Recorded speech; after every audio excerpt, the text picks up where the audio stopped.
Pemirsa, kita bertemu kembali di Indonesia Lawyers Club.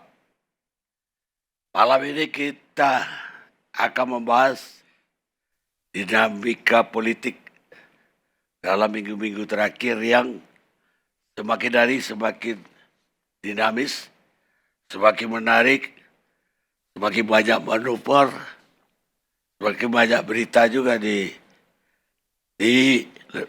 media massa. Malam ini kita akan melihat ada pemandangan yang perlu kita perhatikan. Jokowi, presiden kita, sepertinya sudah di simpang jalan. Sementara Anies jadinya melenggang. Kenapa di simpang jalan? Di satu pihak dia masih terikat sebagai kader partai. Tapi di lain pihak, dia minggu-minggu terakhir kayaknya lebih berat kepada Prabowo. Apalagi terakhir itu Projo udah mendukung Prabowo, tidak ke Ganjar.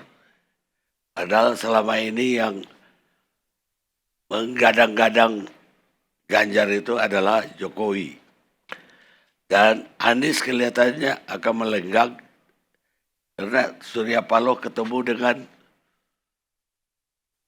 Jokowi sehari setelah Surya Paloh pidato yang sangat keras di apel siaganya Nasdem. Dan tentu saja itu jadi perhatian publik. Apalagi Surya Paloh mengatakan bahwa dalam pertemuan dia besoknya dengan Jokowi menanyakan siapa calon wakil presidennya Anies. Seolah-olah bahwa Anies udah oke, sekarang wakilnya siapa? Dan Surya Paloh, walaupun ini agak lucu juga, Surya Paloh bilang dia nggak tahu, padahal dia ketua partai yang mengusung Anies. Tapi apapun itu politik. Saya akan, karena bukan pengamat politik, saya akan minta yang menganalisa ini Burhanuddin Muhtadi, pengamat politik.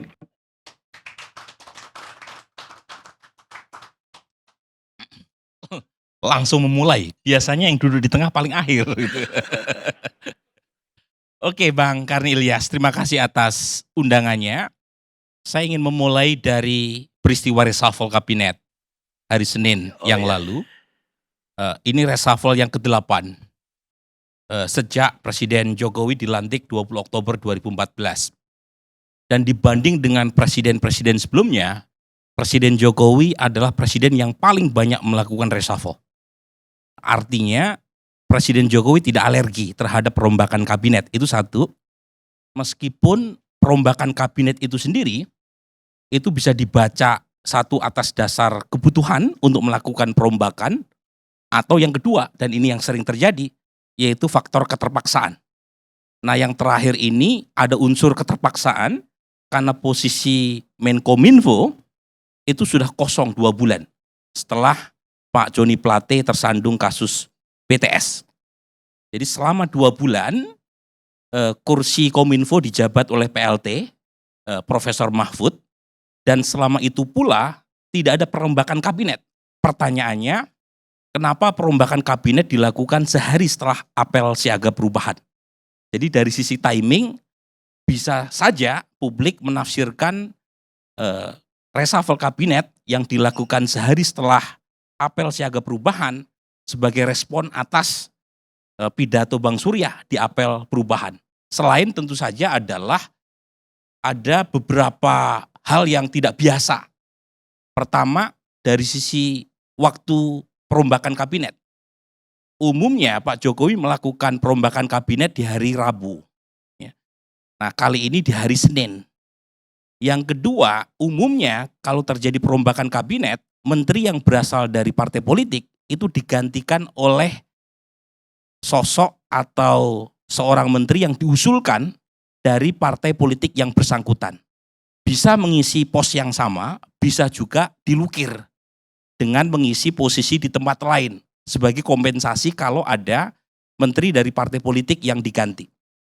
Nah, kali ini menteri yang diganti yaitu Pak Joni Plate itu diganti oleh sosok yang bukan berasal dari Partai Nasdem. Jadi jatah Nasdem berkurang dari 3 menjadi 2. Kemudian tidak ada the so-called konsultasi. Karena kalau misalnya kita melihat kasus perombakan kabinet untuk posisi Wamen, Wakil Menteri Agama, yaitu Pak Zainud Tauhid yang berasal dari P3, itu usulan dari P3 yang kemudian digantikan dari partai yang sama, yaitu Pak Saiful Rahmat. Nah, jadi kalau kita baca, bisa jadi perombakan kabinet ini semacam sentilan kepada Nasdem. Baik dilihat dari sisi timing, maupun dilihat dari sisi berkurangnya kursi dari Partai Nasdem di kabinet, dari 3 menjadi 2 menteri. Nah, jadi itu yang pertama. Nah, apa yang bisa kita lihat ya dari perombakan kabinet yang terakhir kemarin. Pertama, Nasdem secara umum itu relatif menerima. Ya. Mungkin hanya Pak Effendi Hoiri yang statementnya di luar dari pakem Partai Nasdem. Partai Nasdem dari Bang Surya, Bung Willy, Pak Ahmad Ali, semuanya sama mempersilahkan Presiden Jokowi melakukan reshuffle. Jadi tidak ada nuansa ketidakpuasan minimal di depan publik, kecuali Pak Effendi Hoiri yang menyebut reshuffle terakhir yang menggantikan posisi Pak Joni Plate dengan Budi Ari itu sebagai gosop. Gosop itu dalam istilah pesantren meminjam barang milik orang lain tanpa izin dan hukumnya tidak halal, itu istilah Effendi Hoiri ya. Nah, itu istilah Effendi Hoiri yang saya kira mungkin mewakili personal. Ya maklum lah ya, namanya juga berkurang 1 posisi. Tetapi overall tidak ada kekecewaan sama sekali ya. Kalau kita baca dari statement Pak Surya Paloh.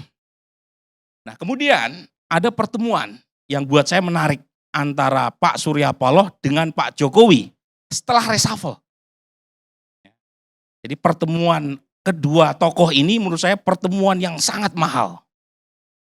Karena melibatkan 2 tokoh yang punya rekam jejak persahabatan yang lama, lebih dari urusan politik elektoral, tapi hubungan yang sangat personal antara kakak dan adik. Ya, karena Bang Surya suka tidak suka karena posisinya lebih senior, sering diposisikan sebagai kakaknya Pak Jokowi. Yang karena peristiwa politik sejak Oktober tanggal 3 2022, itu seolah-olah hubungan keduanya menjauh. Saya sebut seolah-olah, meskipun kenyataannya tidak bisa kita pungkiri. Dulu pertemuan keduanya nyaris tidak bisa dihitung dengan jari. Sekarang sepertinya kok ada kesan Pak Surya Paloh sulit untuk bisa bertemu dengan Pak Jokowi setelah pencapresan Anies. Jadi pertemuan setelah reshuffle dan apel siaga perubahan kemarin itu pertemuan yang sangat mahal karena satu, memberi pelajaran kepada publik betapapun keduanya sekarang berbeda jalan terkait dengan 2024, tetapi keduanya bisa bertemu. Ya. Itu menurut saya luar biasa. Ya. Yang kedua, saya sebut sangat mahal karena ada hubungan panas dingin selama ini, tetapi keduanya bisa bertemu, membicarakan sesuatu yang menurut saya tidak sekedar kelangenan. Jadi kalau sekedar silaturahmi atau mengucapkan selamat ulang tahun kepada Bang Surya yang kebetulan hari Minggu sedang merayakan ulang tahun, itu satu sisipan. Tetapi ada hal lain yang menurut saya lebih krusial berkaitan dengan pertemuan kemarin yang mungkin tidak bisa dikatakan secara terbuka di depan publik. Karena dalam politik seringkali kita harus membaca apa yang tidak dikatakan ketimbang apa yang dikatakan. Dan kalau kita lihat raut muka Bang Surya ketika memberikan pernyataan kepada media massa terkait dengan pertemuannya dengan Pak Jokowi, raut muka Bang Surya mengatakan banyak hal. Bang Surya kelihatan sangat happy dalam wawancara dengan media. Dan ketika beliau menceritakan pertanyaan Pak Jokowi soal cawapres, ada senyuman yang menurut saya dalam untuk kita tafsirkan. Nah, apakah posisi cawapres yang dibicarakan dalam pertemuan tertutup keduanya itu menjadi pintu masuk buat rekonsiliasi politik Pak Jokowi dengan Bang Surya, wallahu a'lam. Tapi kemungkinan bisa menjadi pintu masuk rekonsiliasi politik ya antara kedua tokoh tadi. Jadi yang terakhir yang ingin saya katakan selain pertemuan dua tokoh ini adalah karakter Pak Jokowi dalam melakukan perombakan kabinet. Setidaknya saya membaca dua hal. Yang pertama adalah Pak Jokowi itu menjaga semacam pola perombakan kabinet yang selama ini beliau lakukan dengan cara satu, balancing of power. Itu sangat Jokowi. Apa buktinya? Misalnya Budi Ari diangkat sebagai Kominfo. Kemudian didampingi oleh Nezar Patria. Ini jelas sangat Jokowi. Budi Ari, Ketua Umum Projo, yang sebelum beliau diangkat sebagai Kominfo, Menteri Kominfo, beliau mengeluarkan statement yang bisa dibaca sangat pro Pak Prabowo. Dan tentu terlalu naif buat kita untuk mengatakan Budi Ari mengeluarkan statement itu tanpa sepengetahuan Pak Jokowi, karena Pak Jokowi setahu saya bagian dari Dewan Pengarah ya, Projo gitu ya. Tetapi yang menarik, Budi Ari didampingi oleh Nezar Patria yang notabene banyak orang ya mengatakan cukup simpatik sama Ganjar Pranowo. Dan beliau adalah korban Orde Baru. Gitu. Jadi itu yang saya sebut Pak Jokowi ini mencoba membalance keduanya. Selain dua-duanya sama-sama berlatar belakang jurnalis. Ya. Apalagi contoh bahwa Pak Jokowi melakukan balancing of power, dia kurangi Nasdem 1 kursi, tapi 2 kursi Kementerian Nasdem dia pertahankan. Itu yang bikin Surya Paloh cukup legowo. Nah ini masuk yang kedua, karakter Pak Jokowi yang kedua dalam melakukan perombakan kabinet. Kalau kita baca 9 tahun beliau berada di kursi kepresidenan adalah istilahnya Sun Tzu nih. Keep your friend close but your enemies closer. Jadi teman lamanya dia pertahankan untuk dekat. Ada hukuman terkait dengan sikap Nasdem yang mencapreskan Anies tetapi tidak dibasmi total. Representasi Nasdem di kabinet. Dia pertahankan 2. Hal yang sama juga dia perlihatkan dengan mengangkat misalnya sosok seperti Jan Farid yang kita tahu ketika menjadi ketua umum P3 itu di luar dari radar istana kan, karena istana saat itu lebih mendukung P3 di bawah Romahur Muzi. Atau orang seperti Roslani ya, beliau seorang profesional, ketua Kadin, tetapi kalau kita cek latar belakang 2014 beliau adalah bendahara tim Prabowo Hatta. Jadi keep your friend close but your enemies closer itu terlihat. Dia coba masukkan orang-orang yang dulu menjadi rivalnya, jangankan pendukung Pak Prabowo dan Sandiaga Uno pun sekarang sudah menjadi bagian dari pemerintahan Jokowi sekarang.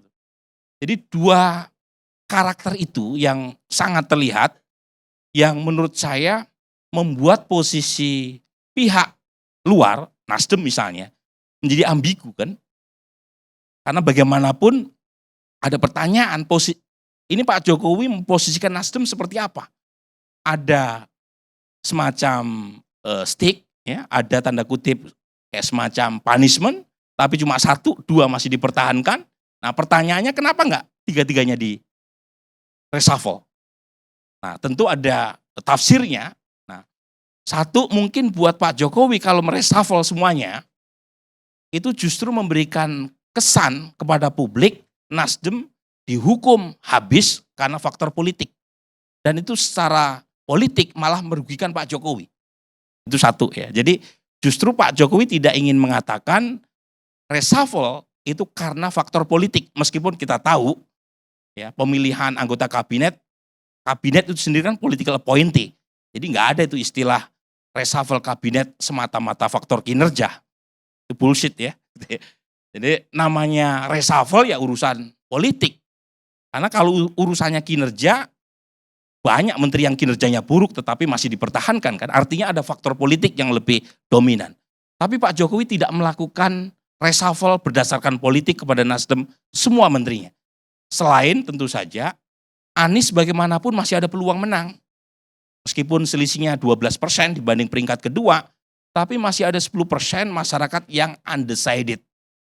Dan jangan lupa, pemilu itu bukan semata-mata meyakinkan mereka yang undecided, tapi mereka yang swing. Mereka yang punya pilihan tetapi masih bisa pindah ke lain hati. Dan terakhir, kemampuan memobilisasi pemilih yang militan ke TPS, itu juga menentukan.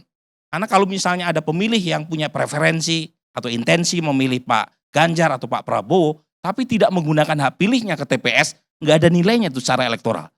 Dan pendukung Anies, kalau dilihat dari data survei, itu militansi atau loyalitasnya lebih kuat untuk datang ke TPS. Nah, makanya masih ada peluang buat Anies. Meskipun beliau sekarang struggling di peringkat ketiga. Dan kalau misalnya Anies masuk putaran kedua, Pak Jokowi perlu jembatan. Jadi kalau misalnya Nasdem semua di reshuffle, itu namanya burning the bridge. Karena komunikasi ke Anies, satu-satunya via Nasdem jadi terputus. Jadi saya kira itu yang sementara ya, Nasdem juga tidak bisa tiba-tiba mencabut. Karena itu terkesan seolah-olah Nasdem yang ngambek. Jadi sepertinya situasi semacam ini akan terus berlangsung gitu ya.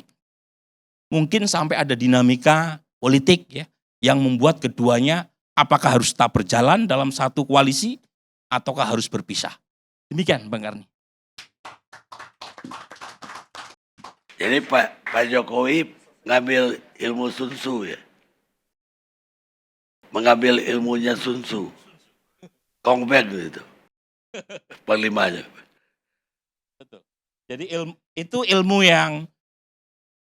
yang menurut saya sangat baik diterapkan oleh Presiden Jokowi dan Slater, profesor terkemuka dari Michigan, dulu dari Chicago ya, datang ke kantor saya dan menyebut Presiden Jokowi is the most powerful president in post-Soeharto era. Satu, karena popularitasnya sangat tinggi.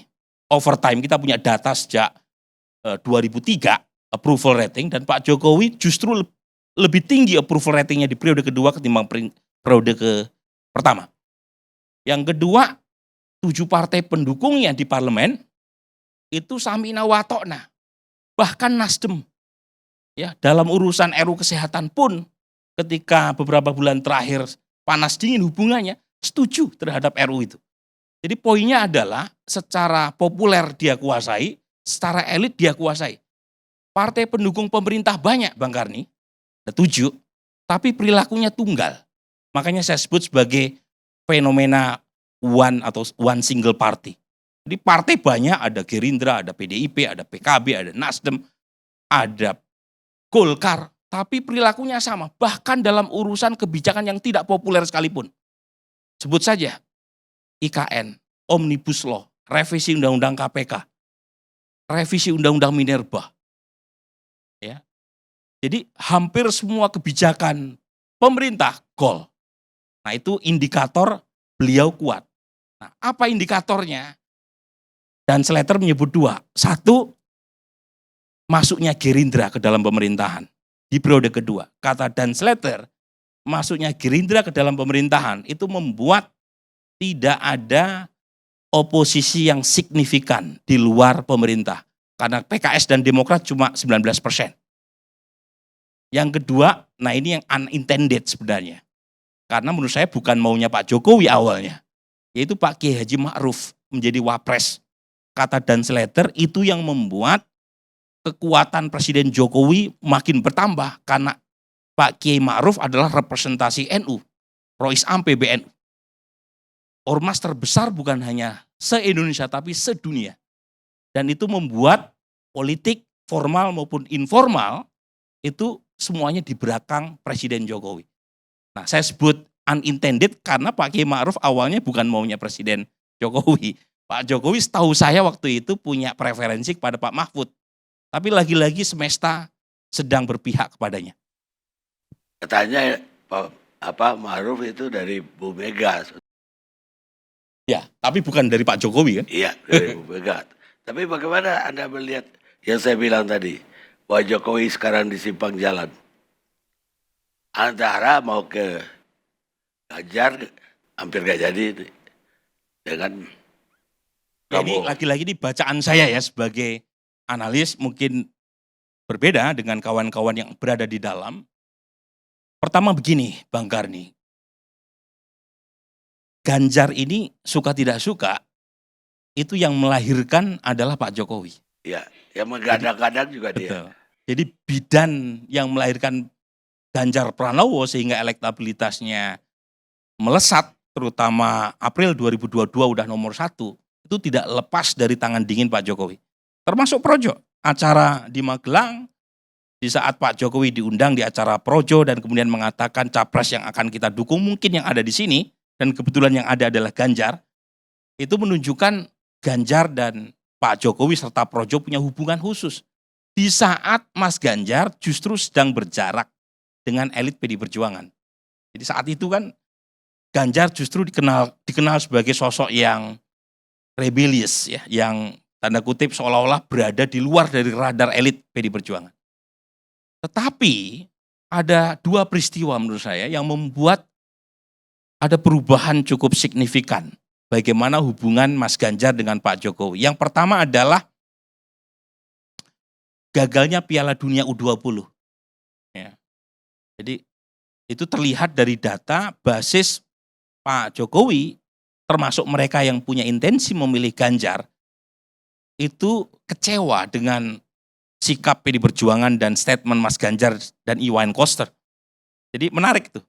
Statement PD Perjuangan dan Iwayan maupun Ganjar itu justru tidak merepresentasikan basis masanya, tapi merepresentasikan basis pendukung Anies gitu kan. Nah, jadi statement itu mengecewakan basis Pak Jokowi juga karena irisan kan antara pendukung Ganjar dan pendukung Jokowi. Yang kedua adalah deklarasi tanggal 21 April. Di deklarasi tanggal 21 April itu terkesan membuat posisi Ganjar yang awalnya dianggap sebagai tanda kutip penerus Jokowi dan Jokowi sebagai bidannya, tiba-tiba Ganjar dianggap tanda kutip sebagai properti orang lain. Diambil alih oleh Bu Mega. Ini lagi-lagi kesan ya, bisa salah, tapi ada semacam asumsi seolah-olah Pak Jokowi tidak bisa memiliki Ganjar lagi. Apalagi waktu deklarasi Pak Jokowi sudah mendarat di Solo. Jadi ada kesan seolah-olah yang ingin disampaikan, Ganjar ini dideklarasikan oleh Ibu Mega dan Pak Jokowi ya tidak perlu tahu. Buktinya sudah sampai Solo kemudian disuruh balik. Jadi ada 2 peristiwa itu yang membuat sepertinya ada jarak keduanya. Tapi lepas dari segalanya Bang Karni, hubungan Pak Jokowi dengan Ganjar sulit untuk digantikan meskipun sekarang Pak Jokowi dekat dengan Pak Prabowo. Kenapa? Karena ada banyak kesamaan. 1, berasal dari satu partai. 2, berasal dari satu daerah. Jadi sama-sama dari Jawa Tengah kan. Meskipun Pak Prabowo orang tuanya juga dari Banyumas. Tetapi di mata publik meskipun pendukung Pak Jokowi sekarang sebagian sudah mengalir ke Pak Prabowo, tapi kalau ditanya siapa capres yang dianggap didukung Pak Jokowi, Ganjar masih teratas. Kalau ditanya kepada publik. Iya. Kan hal-hal semacam ini kan hanya konsumsi elit ya. Tapi Iya. kalau ditanya kepada publik, publik masih merasa capres idola Pak Jokowi adalah Ganjar. Meskipun ada tren peningkatan, mereka yang menilai Pak Prabowo adalah capres yang didukung Pak Jokowi. Ya, rakyat di bawah memang belum tahu bahwa angin sudah berubah. Musim sudah berganti. Baik. Tapi bagaimana dengan Anies? Dengan jawaban, artinya dialog antara Pak Jokowi dengan Surya Paloh yang menanyakan siapa wakil presiden. Apa udah melegang Anies? Atau masih terancam sprindik? Begini, Bang Karni ya, menurut saya ya, kalau ada inisiatif untuk mengkriminalisasi Anies via jalur hukum, apalagi dengan peluru hampa, artinya buktinya tidak beyond reasonable doubt, itu justru malah menaikkan elektabilitas Anies. Menurut saya bodoh sekali kalau ada pihak-pihak yang mencoba mengkriminalkan Anies dengan jalan-jalan yang tidak bisa dibuktikan secara hukum. Kenapa? Karena simple, harus ada bukti yang kuat untuk menunjukkan kalau memang Anies bisa dibidik dengan sprindik, gitu ya. Jadi menurut saya kemarin pertanyaan Pak Jokowi kepada Bang Surya, saya sebut tadi satu hal yang memungkinkan buat jalan rekonsiliasi adalah kalau cawapres Anies ini itu cawapres yang juga bisa dipahami atau minimal satu jalur, ya, satu lane namanya, lane dengan istana. Itu mungkin Presiden Jokowi bisa memaklumi itu. Satu lane, entah itu Khofifah, entah itu Yeni Wahid. Itu kan bagaimanapun sosok-sosok yang tidak frontal ya dengan istana. Tapi kalau misalnya bukan yang satu lane, bisa jadi ya, sulit untuk melenggangkan Mas Anies di 2024. Cuma pertanyaannya adalah, kalau cawapresnya bukan AHY, pertanyaannya Demokrat mau terima nggak itu? Saya nggak yakin Demokrat mau terima, karena Demokrat tetap solid bersama Anies sepanjang insentif elektoral sebagai cawapres yang berasal dari partainya tetap dibuka. Kalau tidak dibuka, apa insentif buat Demokrat mendukung Anies?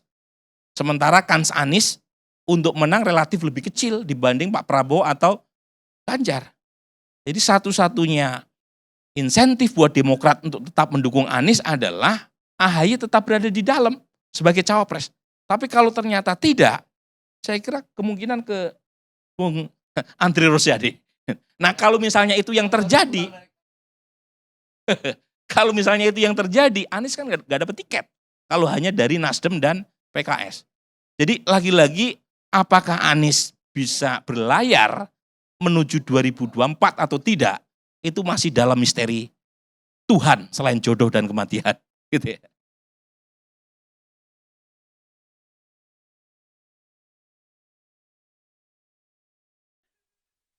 Ya kita ingin dengar dari Nasdem nih.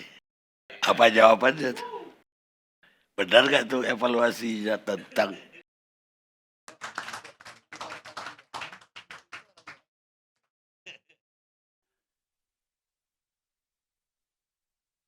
ya langsung. Langsung. Iya. Makasih Datuk Karni. Assalamualaikum warahmatullahi wabarakatuh. Ya ini dalam banget apa yang dikatakan oleh Om Burhan ini kan. Urusan jodoh dan kematian, urusan Allah termasuk Anies berangkat atau tidak gitu. Ya tentu suatu hal yang menjadi suatu jauh dari sorotan sniper menjadi lebih adem. Kalau sekarang terjadi gonjang-ganjing, apa yang Bang Karni bilang tadi, artinya tekanan kepada Anies yang selama ini cukup besar dalam bentuk teror, intimidasi itu jadi berkurang. Ada kata pepatah Bang Karni, dua gajah saling bertarung, biasanya pelanduk yang mati di tengah. Kalau ini enggak, seperti tema kita malam ini, kancilnya jalan melenggang gitu. Ini kan tensi kepada Anies jadi sangat berkurang. Di sini kemudian yang harus kita lihat, kehadiran seorang Surya Paloh dalam konteks perpolitikan nasional. Nasdem dalam hal ini menjadi titik equilibrium yang sangat krusial.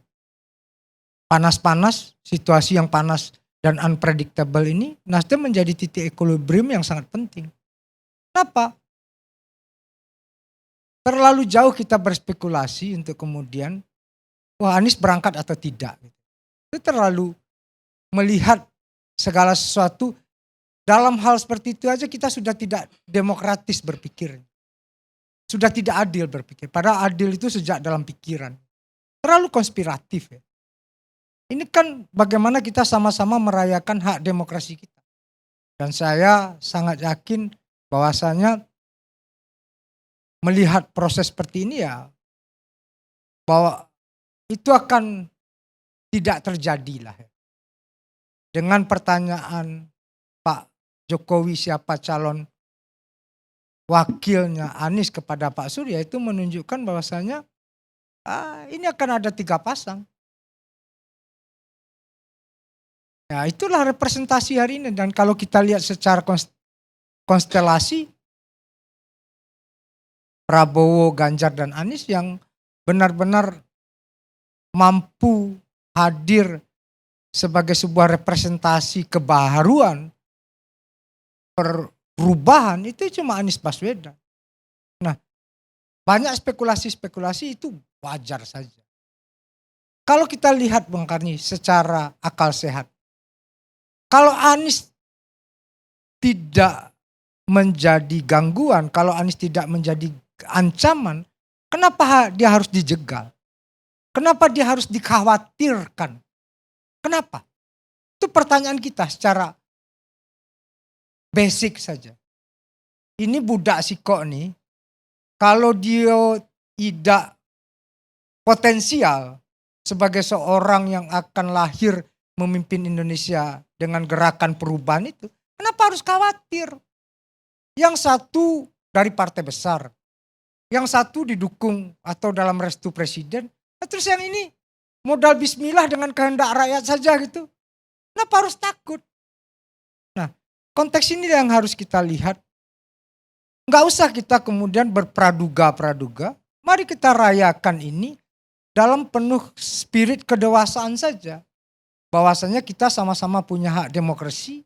Kita, apa yang kemudian bisa kita ambil sebuah pembelajaran dengan pertemuan Bang Surya dengan Pak Jokowi terakhir ini adalah sepanas apapun situasi, kita bisa saling bertemu, kita bisa saling berdialog, kita bisa saling menghormati pilihan-pilihan yang berbeda.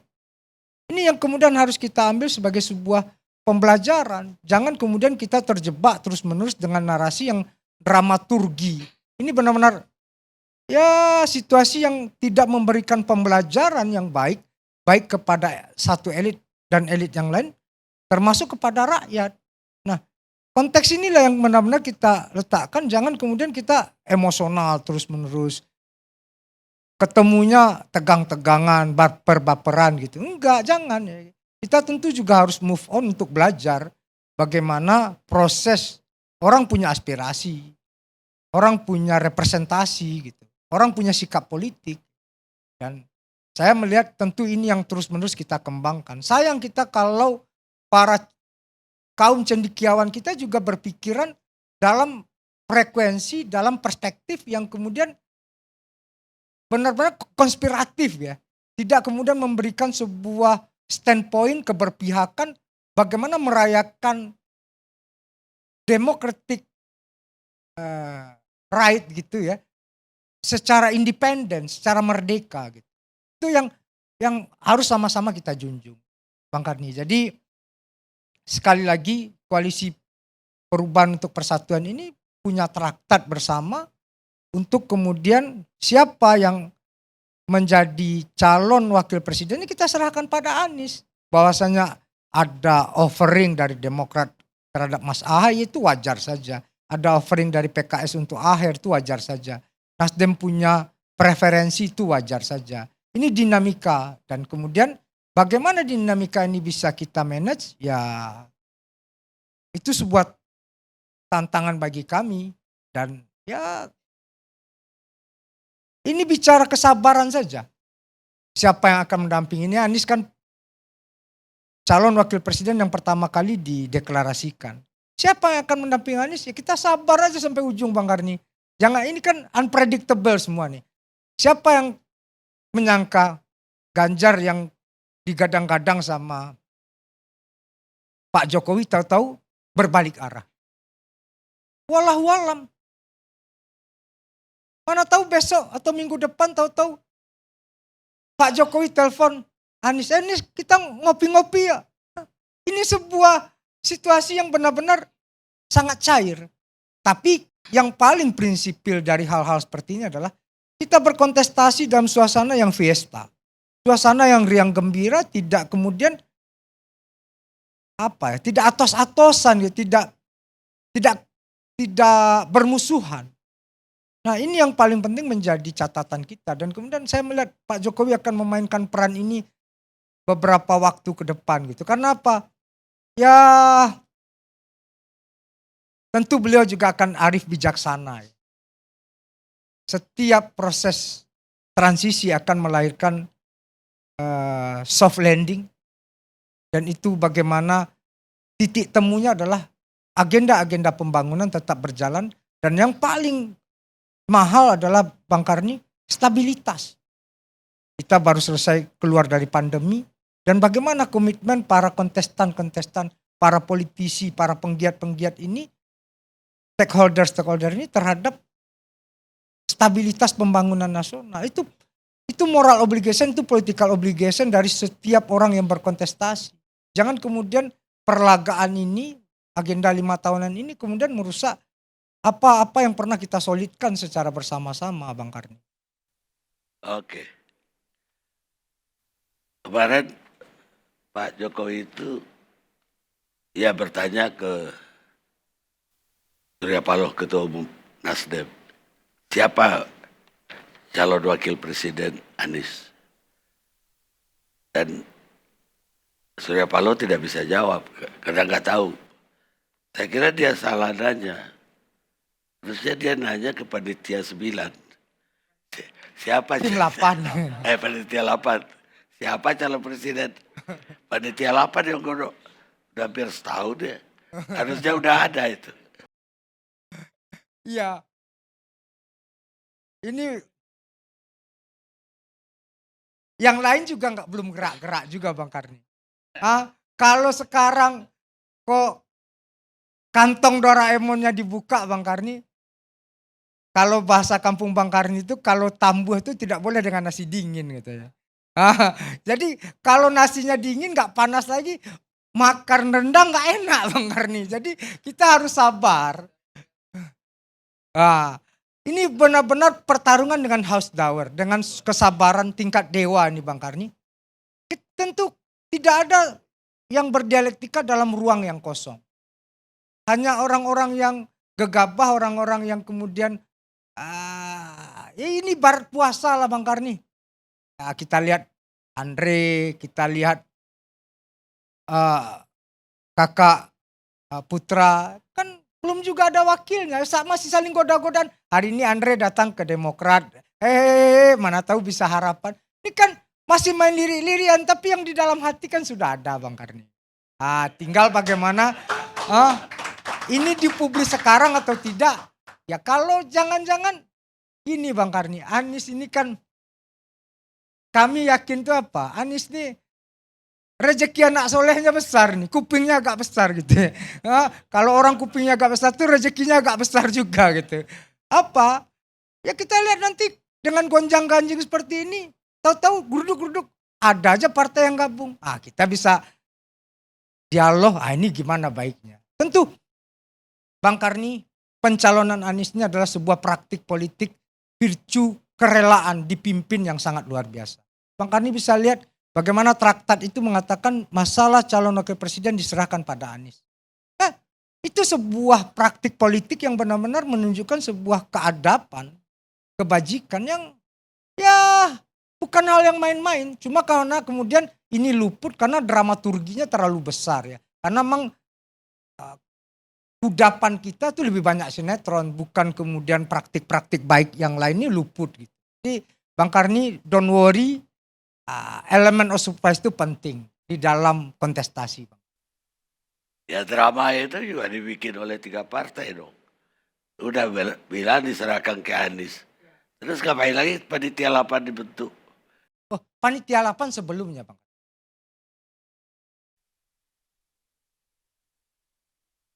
Baik pemirsa, judulnya Jokowi di Simpang Jalan. Padahal berdiri di simpang jalan itu adalah tempat yang paling berbahaya. Kalau Anda nggak ditabrak dari depan, Anda akan ditabrak dari belakang. Kalau nggak dari kiri, Anda ditabrak dari kanan. Kata di Iron Lady Thatcher, Margaret Thatcher. Kita lihat saja.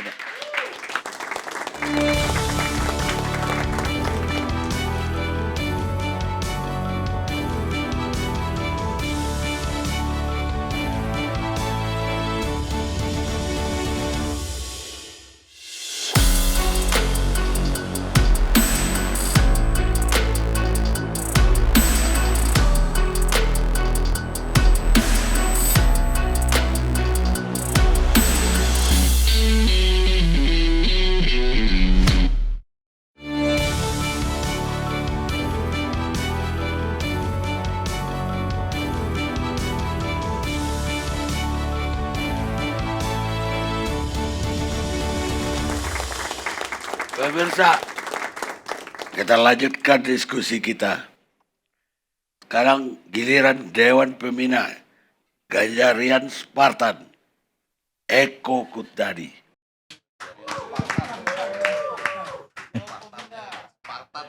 Spartan.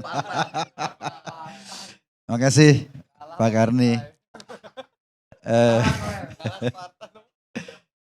Kalau kita lihat dari tema hari ini, Jokowi di Simpang Jalan mengasumsikan bahwa Pak Jokowi bergerak sekarang itu hanya dalam konteks politik hari ini. Karena itu diasumsikan dia di simpang jalan antara pilih Prabowo, pilih Ganjar, atau kemarin memberi ruang kepada Pak Surya Paloh berdiskusi tentang cawapresnya Pak Anies Baswedan.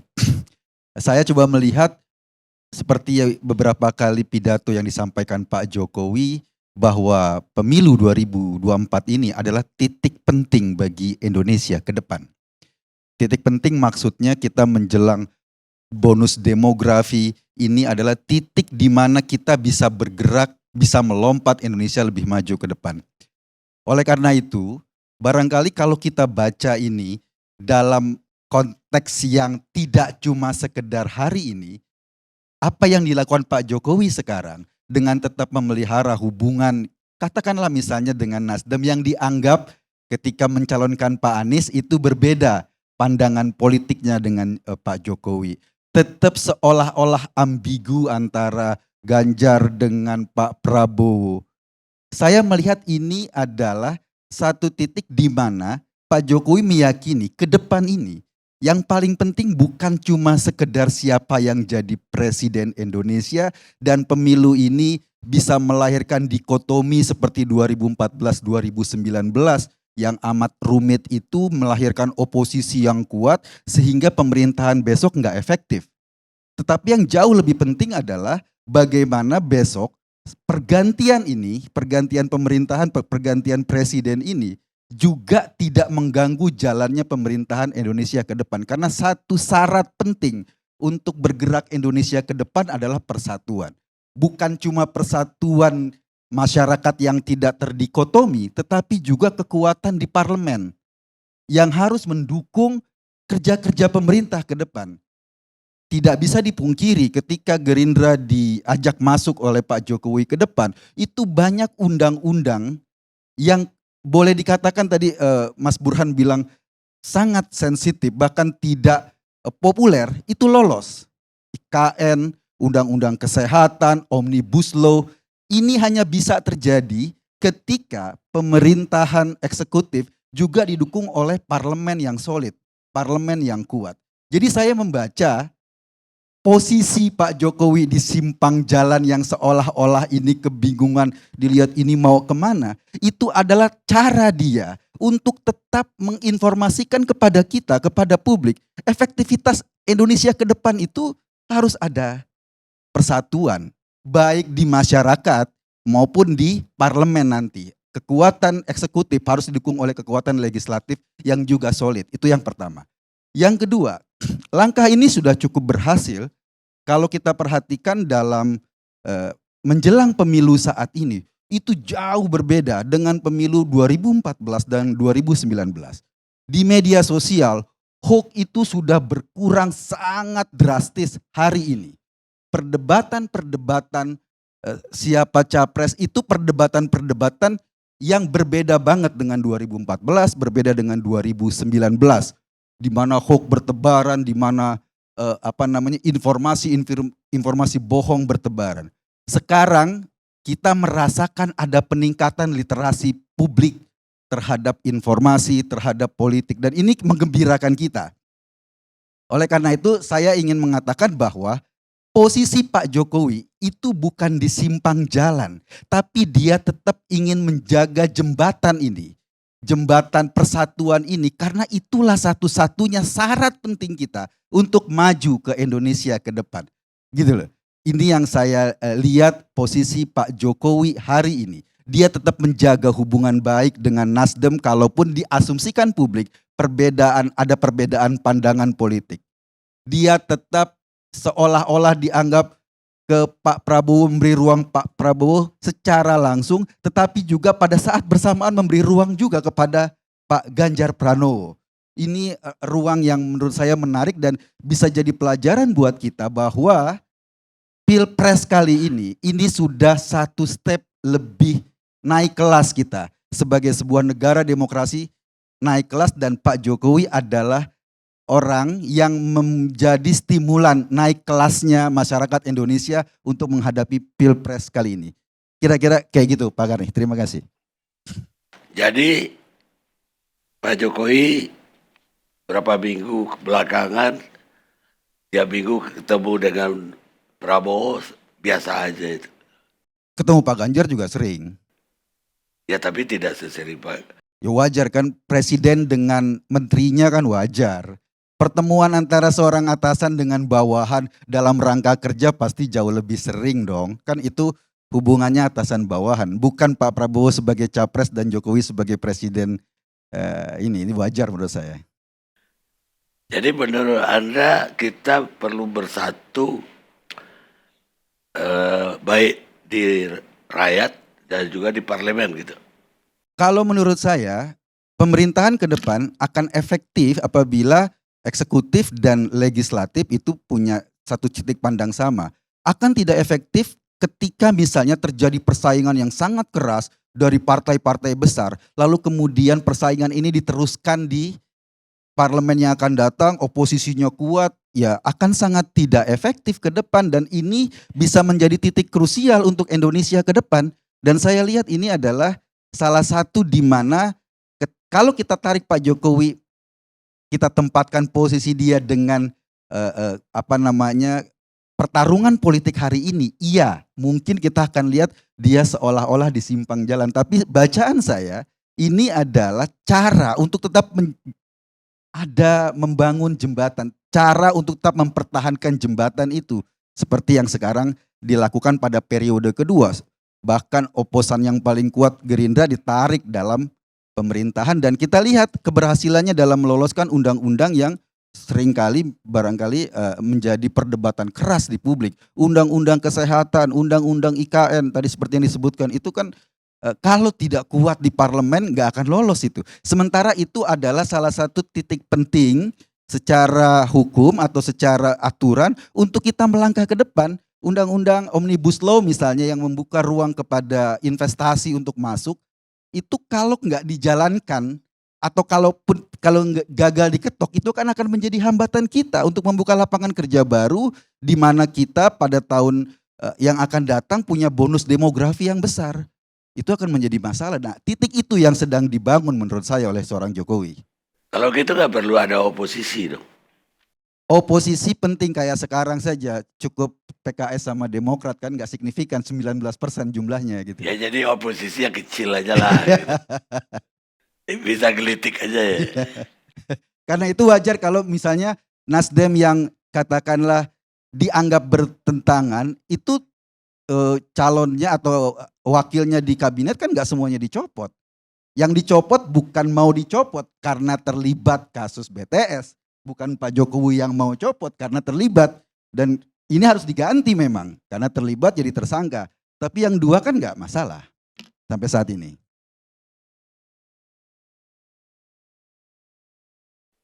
Baik, jadi nggak ada persoalan Pak Jokowi itu di simpang jalan. Walaupun awam melihatnya simpang jalan loh. Sekarang kita dengar dari Ketua Umum Prabowo Mania 08. Noel. Ya, terima kasih Bang Karni. Ini menarik sekali ya. Ketika Jokowi bicara tentang persimpangan jalan. Justru saya melihatnya dari sudut pandang demokrasi. Hari ini yang mampu mengkonsolidasikan demokrasi Pak Jokowi.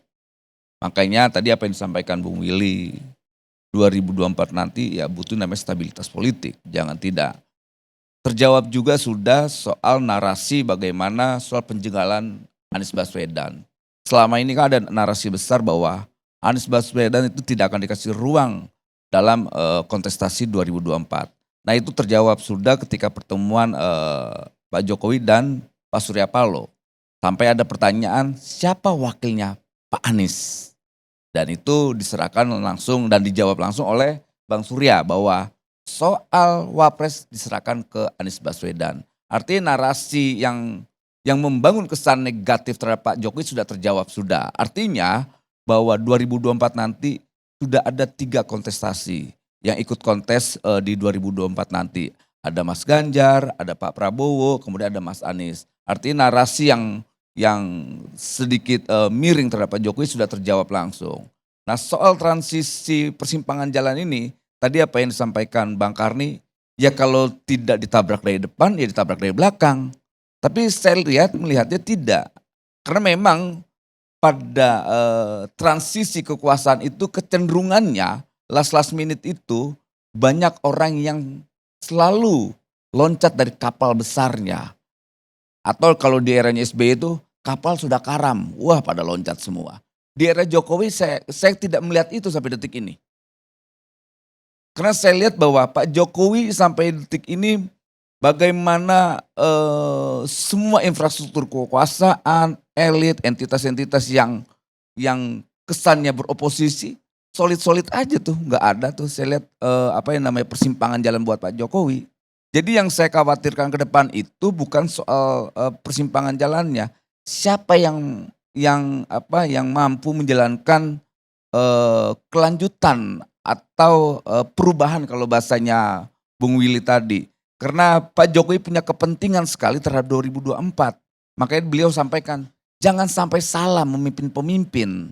Itu berkali-kali beliau sampaikan. Makanya beliau juga coba melihat sosok Mas Ganjar seperti apa. Kemudian Pak Prabowo, Mas Anies. Semua para kandidat-kandidat ini di mata Pak Jokowi kan sosok yang luar biasa semua. Apalagi disampaikan Pak Jokowi. Nanti menghadapi 2024 harus yang gembira ya. Mas Ganjar juga sudah menyampaikan itu. Mas Anies itu sahabat saya, Pak Prabowo itu senior saya. Sebalik juga Pak Prabowo menyampaikan itu. Sudah, semua ini kawan saya. Mas Anies, Mas Ganjar. Jadi ya tinggal kita ngelihat ke depannya. Ini kan semua sudah terkonsolidasi dengan baik gitu. Tinggal kita butuh kesepakatan bersamanya apa gitu loh. Apakah demokrasi kita mau seperti 2014 kah? Mau seperti 2019 kah, basisnya kebencian, basisnya hoak. Tadi saya suka sekali, belum nemuin pernyataan cerdas dari Eko Kun tadi, bicara tentang persatuan. Biasa itu Cokro-Cokro TV itu selalu main eskalasi kebencian tuh. Benci terus gitu, nggak pernah menarasikan persoalan persatuan. Baru kali ini saya lihat dia bicara tentang persatuan, kaget juga saya. Oh iya, atau terintimidasi sampingnya Andre gitu, saya juga nggak ngerti.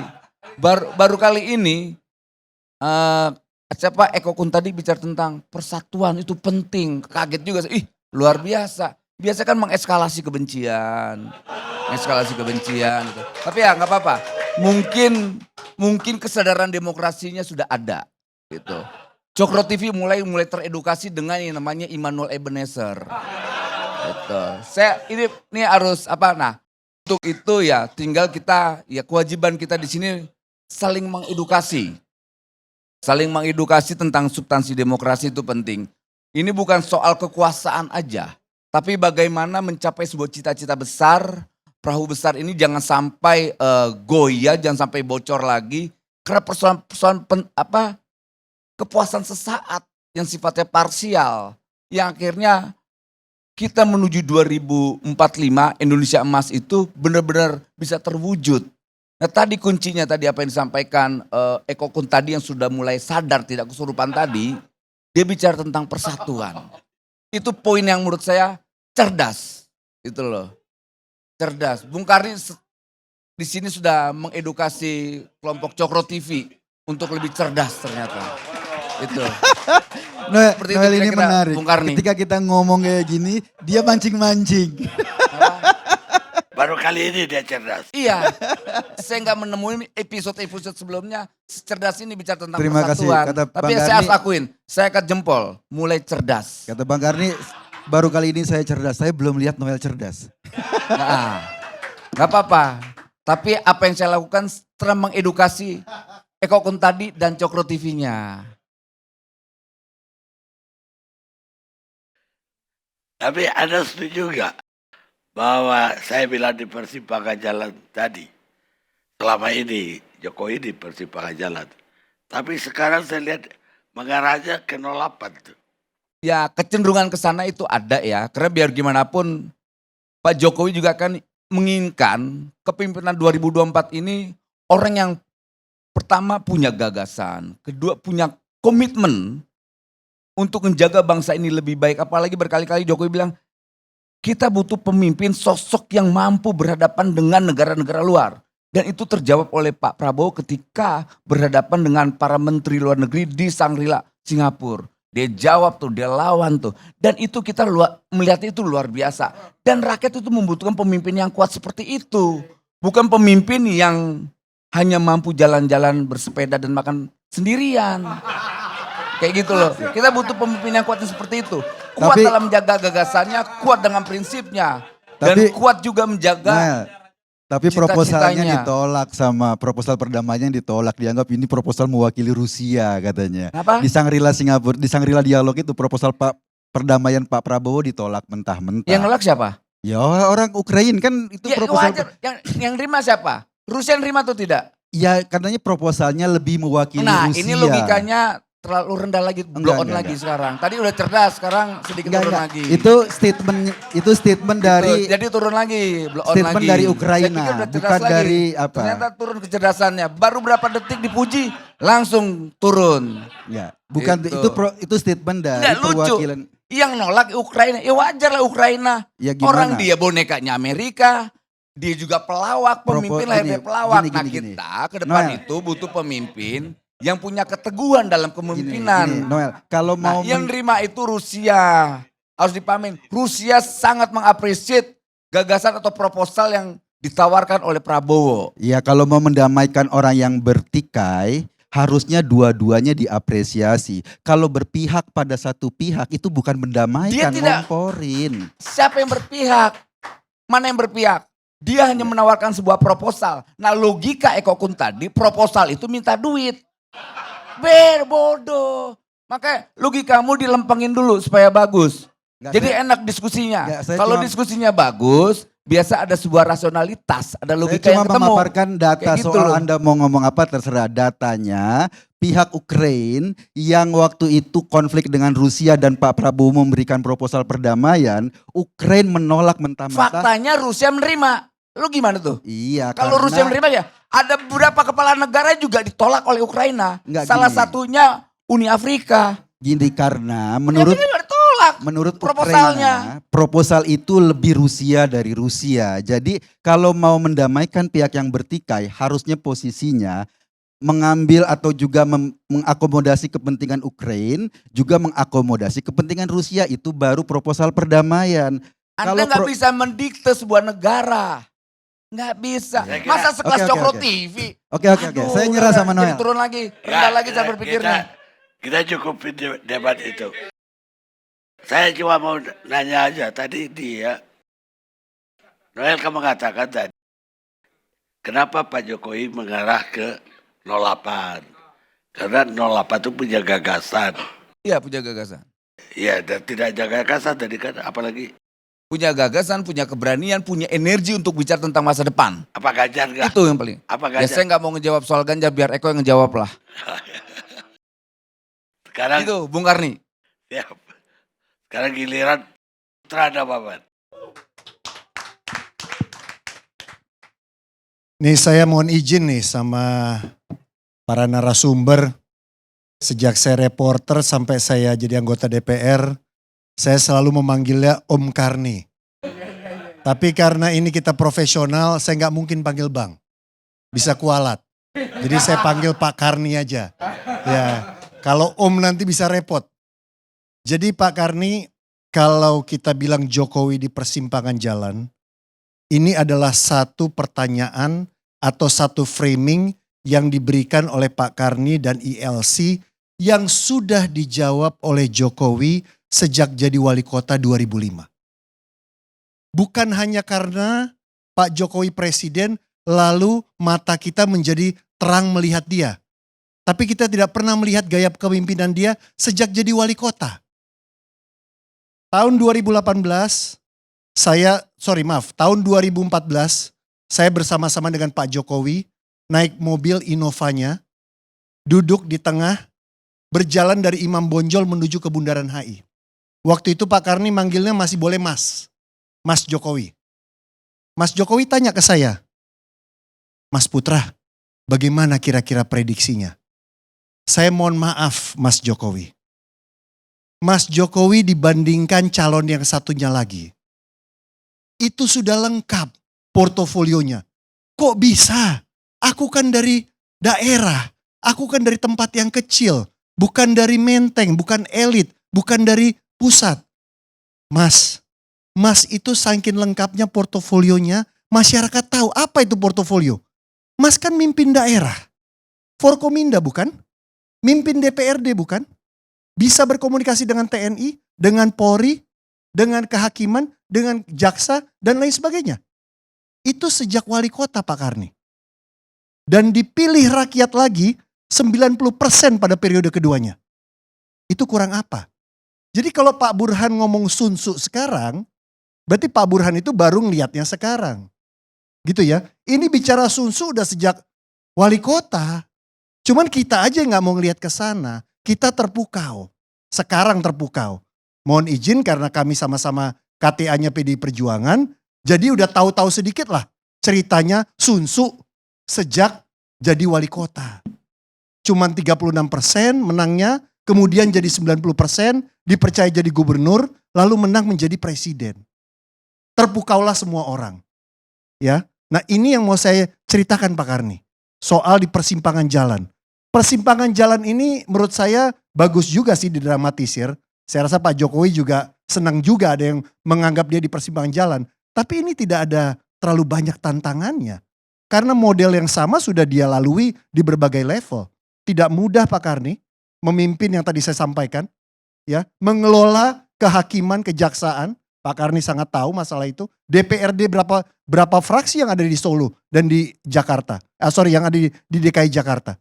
Itu bukan hal yang baru. Sehingga ketika Pak Jokowi memimpin Republik Indonesia ada kematangan. Kematangan itu terlihat dari apa? Yang tadi disampaikan Mas Burhan. Segala hal yang disampaikan Mas Burhan, portofolionya Pak Jokowi, kita tarik ke belakang dong. Tidak ada yang baru yang beliau lakukan. Saya sekali lagi sebagai juniornya Pak Jokowi gitu ya. Beliau sebagai senior saya sangat bangga dengan apa yang dilakukan beliau. Ya, bagaimana beliau bisa dengan tenang, tidak bisa ditebak gitu ya.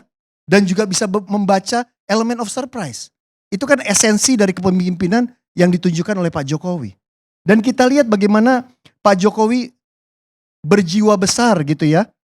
Dan tetap taat pada fatsun politik meskipun sudah berbeda dukungan calon presiden, tapi tetap mengundang gitu ya. Ketua umum yang pernah satu koalisi dengan beliau. Itu kan satu jiwa besar, satu model komunikasi yang pernah beliau terapkan dari Solo. Bukan ujuk-ujuk dari Merdeka Utara terus itu diterapkan. Enggak. Itu bukan hal yang baru. Saya mohon maaf, saya nariknya ke belakang. Mungkin karena mantan wartawan ya.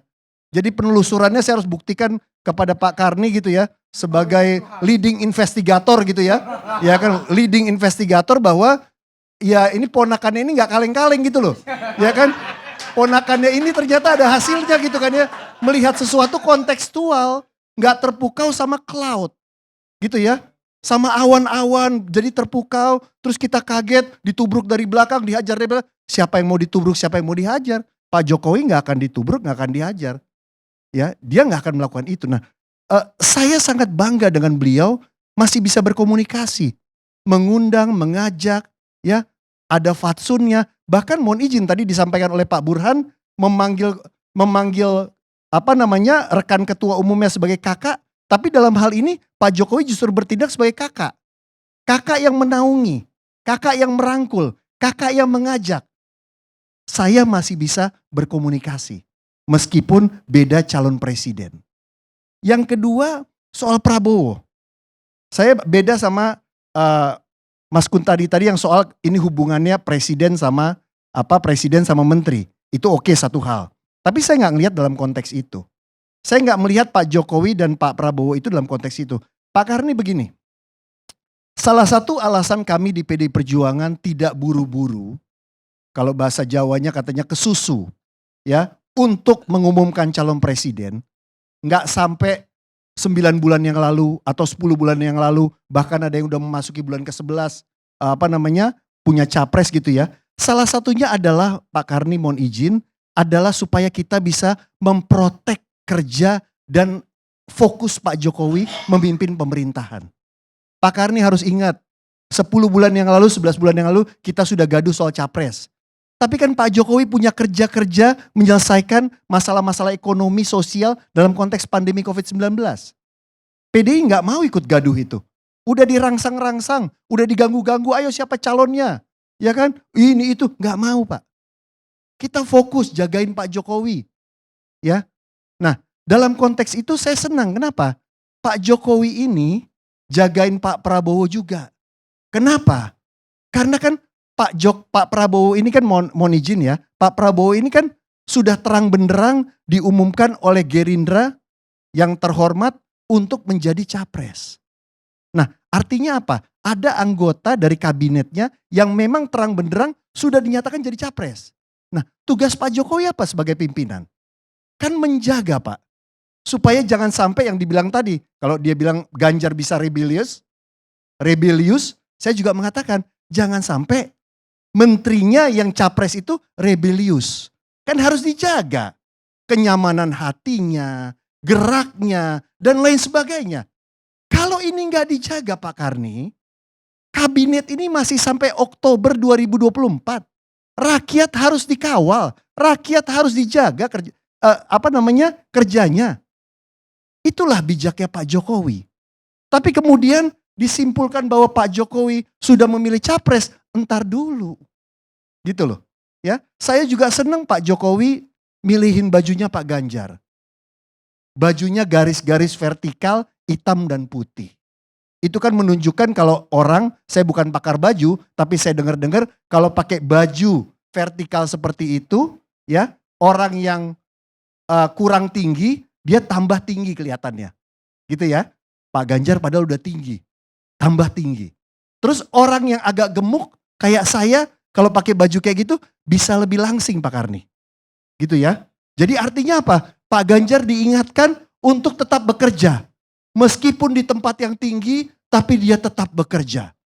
Ya, itulah terjemahan dari baju garis-garis itu. Ya, jadi ini saya lagi mau membanggakan om saya nih. Ya kan biar dia, ya kan biar dia nggak percuma nih saya didik. Saya magang sama Pak Karni 6 bulan soalnya. tahun 1990 saya magang. Ya, tapi karena saya terlalu di bawah, ketemu Pak Karni pun saya nggak bisa. Karena Pak Karni di atas gitu kan dia. Saya tukang bawa tas kameramen segala macam ya kan. Kalau Pak Karni kan kebijakan gitu. Jadi ini ngaku saya. Baru kali ini saya bisa mempresentasikan pikiran saya di hadapan Pak Karni. Gitu ya.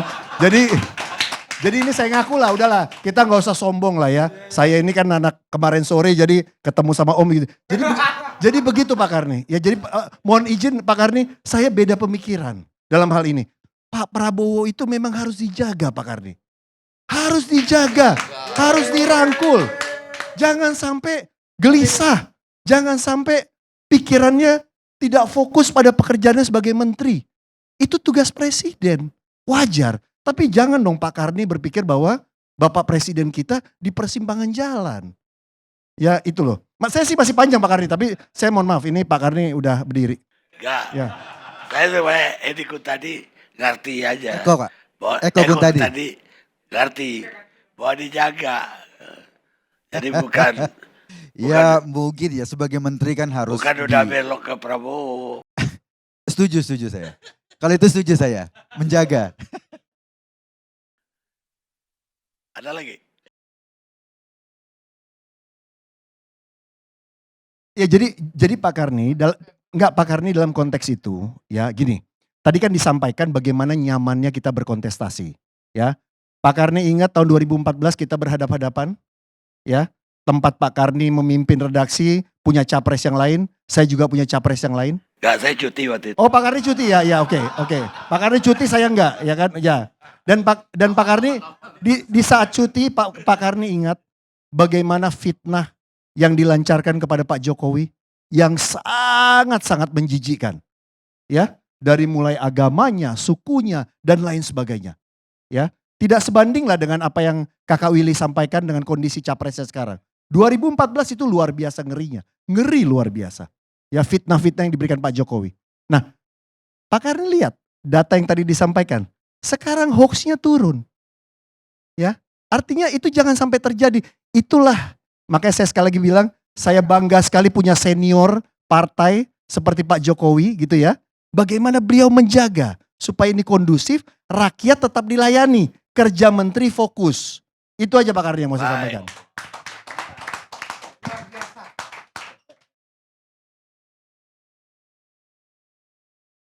Pemirsa, jangan Anda kira kalau Anda tidak tertarik ke politik, bahwa politik akan menarik Anda. Perikles, negarawan Yunani. Kita lihat.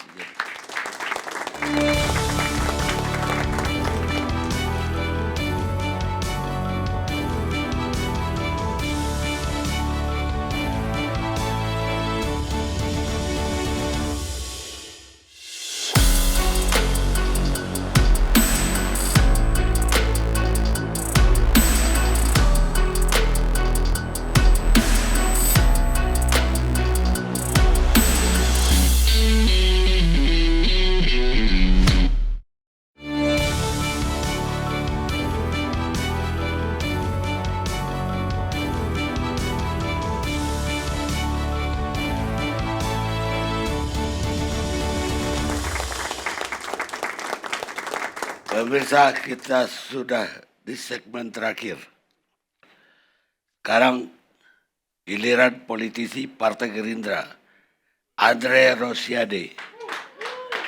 Tapi sebelum mulai, saya mau tanya dulu. Karena Anda kemarin hadir ketika Budiman Sujatmiko. Sebenarnya apa maksud kedatangan itu? Jadi ada dua peristiwa besar minggu ini Bang Karni. Pertama, Budiman Sujatmiko tiba-tiba datang ke Kertanegara. Kalau di dunia pertwitteran itu 2 hari ini itu seperti transfer Luis Figo dari Barcelona ke Madrid. Itu ramainya di dunia pertwitteran. Nah, atau Marcus Rashford dari MU pindah ke City. Atau Ismet Sofyan dari Persija pindah ke Persib. Nah, itu di dunia Twitter ramainya begitu. Jadi Kan kalau di Sun Tzu itu bahaya. Jadi itu di dunia pertwitteran ya. Nah, yang terjadi adalah waktu itu saya ada di tempat, Mas Budiman datang bersilaturahim dengan Pak Prabowo. Dan Pak Prabowo tentu menerima secara terbuka siapapun anak bangsa yang ingin silaturahim dengan beliau. Karena Pak Prabowo ini kan tokoh bangsa yang terbuka demi persatuan bangsa. Nah, bertemulah, bersilaturahim, dan kita semua mendengarkan pernyataan Mas Budiman bahwa beliau menyampaikan bahwa Indonesia ini kapal besar yang perlu dikayuh oleh orang yang paham ya, geopolitik, strategi, dan sejarah. Dan beliau melihat, Mas Budiman melihat Pak Prabowo adalah tokoh terbaik yang harusnya ke depan bisa menjadi Presiden Indonesia tahun 2024. Karena sekali lagi Indonesia kapal besar, bukan panggung entertainment. Ya, jadi kita butuh pemimpin orisinal, bukan pemimpin plastik. Jadi intinya itu Bang Karni, silaturahim itu ternyata kalau istilah sepak bola ini mengagetkan para pakar sepak bola. Nah, kalau Bang Ege kan pakar sepak bola. Jadi setiap ada pertandingan timnas itu TV One wawancaranya langsung Effendi Ghazali. Meskipun kadang-kadang saya ada di sebelahnya, yang diwawancara tetap Effendi Ghazali.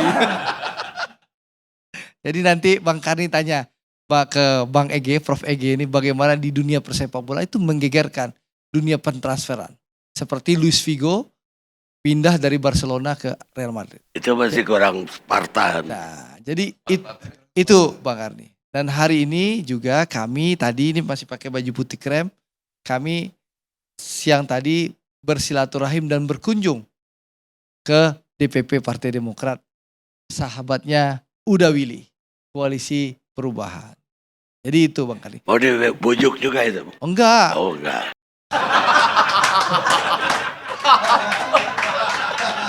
Jadi kita nggak bujuk. Jadi gini Bang Karni. Jadi gini, kami menghormati ya, Demokrat menghormati bahwa Gerindra sudah punya koalisi Kebangkitan Indonesia Raya. Gerindra pun menghormati bahwa Demokrat komit dengan koalisi perubahan. Kita saling menghormati. Kita ingin membangun tradisi baru Bang Karni. Bahwa kita boleh berbeda pilihan, berbeda koalisi, berbeda partai, berbeda calon presiden. Tapi kita harus jaga kebersamaan sebagai anak bangsa. Kita harus jaga persatuan. Nah, karena Pak Prabowo selalu punya kajian bahwa salah satu penyebab Indonesia bisa jadi negara maju, elitnya harus bersatu. Meskipun kita berbeda-beda pilihan. Inilah yang kita lakukan Bang Karni. Meskipun di ujungnya Sekjen Gerindra bikin pantun Bang Karni. Pas konferensi pers. Pantunnya mau dengar Bang Pak Datuk Karni? Pantunnya kalau nggak salah ya. Beli alpukat di pasar. Belinya di Pasar Apung. Pak Prabowo semakin kuat apabila Demokrat bergabung.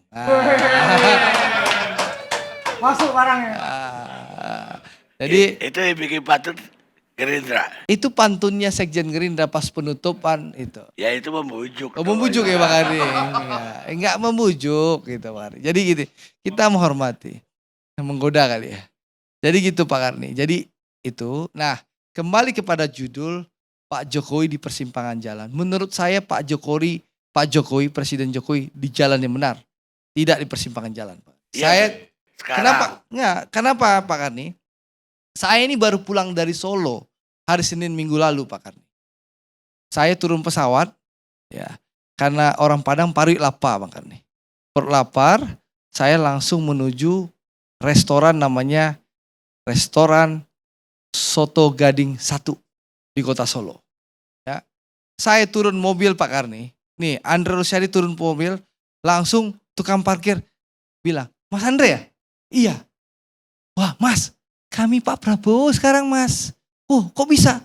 "Karena kami ikut Pak Jokowi." Nah, itu tukang parkir. Akar rumput, ya.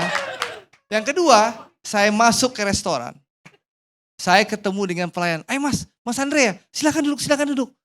Lalu pelayan-pelayan bilang, "Mas Andre, kami sekarang Pak Prabowo. Dulu kami pendukung Pak Jokowi. Saya bilang, kenapa kok bisa? Ya kami ikut Pak Jokowi dong, Pak Jokowi itu Pak Prabowo. Nah, ini bicara akar rumput Bang Karni. Bukan bicara elit, tapi akar rumput warga Solo. Itu fakta Bang Karni. Luar biasa. Nah, itu fakta. Kalau Bang Karni nggak percaya, besok kirimkan tim investigasi TV One ke Soto Gading 1. Apakah Andre berbohong atau tidak? Gitu loh. Nah, jadi ini yang terjadi Bang Karni. Jadi ini yang saya tangkap bahwa jadi ini kita bicara fakta. Jadi kita tidak bicara teori yang begitu tinggi soal Prabowo dijaga Pak Jokowi. Faktanya akar rumputnya bicara seperti itu. Jadi itu yang saya temukan di lapangan Pak Karni. Jadi Presiden sudah di jalan benar. Saya rasa Presiden memberikan contoh yang baik bagi kita. Bahwa beliau mungkin ada beda pendapat dengan Pak Surya. Tapi beliau tetap menjaga silaturahim. Menurut saya itu contoh yang baik dan contoh bagus. Ya ini tradisi silaturahim harus kita jaga. Bahkan Pak Karni, Pak Prabowo sampai sekarang masih menunggu waktunya Ibu Mega untuk Pak Prabowo bisa bersilaturahim. Karena apa? Meskipun Bu Mega dan PDI Perjuangan punya Mas Ganjar sebagai calon presiden, kami Partai Gerindra punya calon presiden Pak Prabowo. Tapi kita terus menjaga komitmen persatuan ini. Kita harus menjaga komitmen kebangsaan ini. Belum diterima juga oleh Ibu Mega. Kita masih menunggu karena Mbak Puan dan Mas Hasto lagi berkomunikasi dengan Ibu Mega untuk mengatur jadwalnya. Kakak udah lama minta. Ya Pak Prabowo sudah berbulan-bulan minta. Yang jelas komitmen Bukan Pak Prabowo ya. untuk bertemu. Dekat dulu. Oh iya dekat. Sering makan nasi goreng. Pak Prabowo dan Ibu Mega itu seperti kakak dan adik. Pak Prabowo sangat menghormati Ibu Mega. Kakak Sangat menghormati Ibu Mega. Kakak Gitu, dan Bang. adik bisa berbulan-bulan minta waktu ya. Mungkin kesibukan beliau, Bu. Harus dimaklumi. Bu Mega kan tokoh bangsa, tokoh besar, mantan presiden, mungkin punya kesibukan. Yang jelas Pak Prabowo sudah siap untuk bersilaturahim dengan Bu Mega. Karena sekali lagi tradisi silaturahim, tradisi kebangsaan ini baik. Tadi kan teman-teman sudah bilang bagaimana kita menghadapi pemilu 2024 ini dengan sejuk, dengan riang dan gembira. Bahkan Pak Prabowo kan sudah menyampaikan, Mas Anies itu sahabat beliau, Mas Ganjar itu sahabat beliau. Dua-duanya punya cita-cita dan semangat yang sama untuk memperbaiki bangsa. Jadi intinya Bang Karni. Effendi, kayaknya udah cocok jadi gubernur. Kalau itu sudah. Jadi gitu Pak Karni. Jadi intinya seperti itu Pak Karni. Dan alhamdulillah Pak Karni, saya ingat itu berapa bulan yang lalu di ILC, Uda Willy saya bilang bahwa Anies akan menguasai Sumatera Barat. Karena Pak Karni menyinggung gubernur, saya ingin sampaikan ke Pak Karni. Salah satu lembaga survei paling top di Indonesia. Mulai Juni 2023, di data lembaga survei paling top ini, itu yang di tengah kita ini, yang baju jaket biru itu Pak Prabowo tuh unggul. Jauh di atas Anies Baswedan. Masih di atas 2 kali margin of error di Sumatera Barat Pak Karni. Loh kata Willy yang Mungkin itu tahun lalu, data tahun lalu. Tahun lalu. Bang Karni, kalau Habis kata deklarasi. Muzani, Tapi itu Burhanuddin Muhtadi. Kita lihat Lembaga aja survei nanti paling top. 14 Februari. Ah. Ya kalau klaim boleh saja, Mas Andre nggak boleh senang. Saya enggak klaim. Pak Karni. Membuat Saya hati kawan senang nih. Bang. Pahala besar ini. Bang, saya enggak klaim Bang. Kalau abang nggak percaya, Pak Datuk Karni percaya, kita kasih mic sama Burhanuddin Muhtadi. Ya, gitu loh. Jadi saya ingin menyampaikan bahwa Pak Karni, saya ingin menyampaikan bahwa kerja keras kader-kader Partai Gerindra, konsolidasi dan evaluasi yang dilakukan oleh kader Partai Gerindra. Ya, setelah kami kalah di Oktober 2022 di secara nasional Pak Prabowo nomor 3, ya.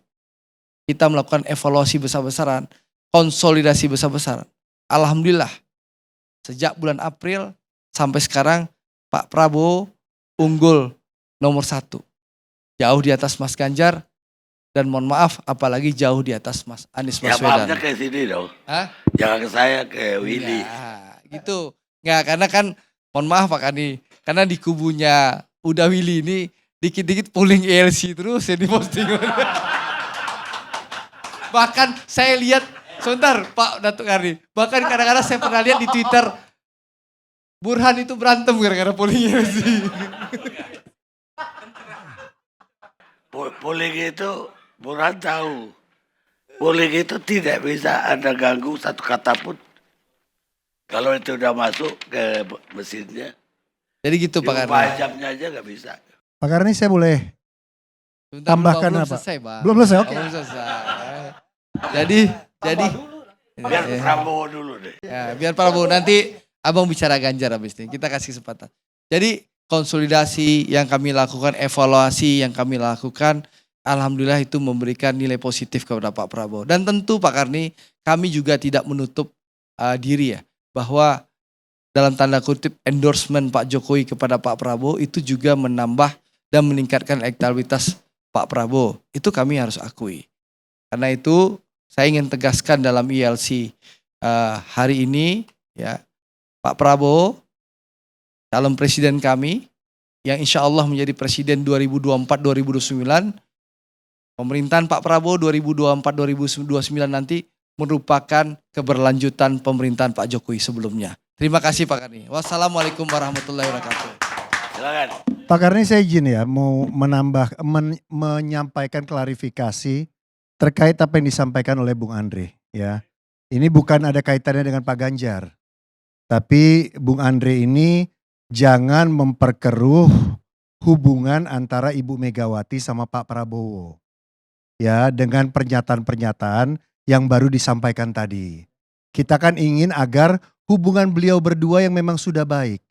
Tidak usah dihitung-hitung dengan mengatakan udah nunggu 2 bulan.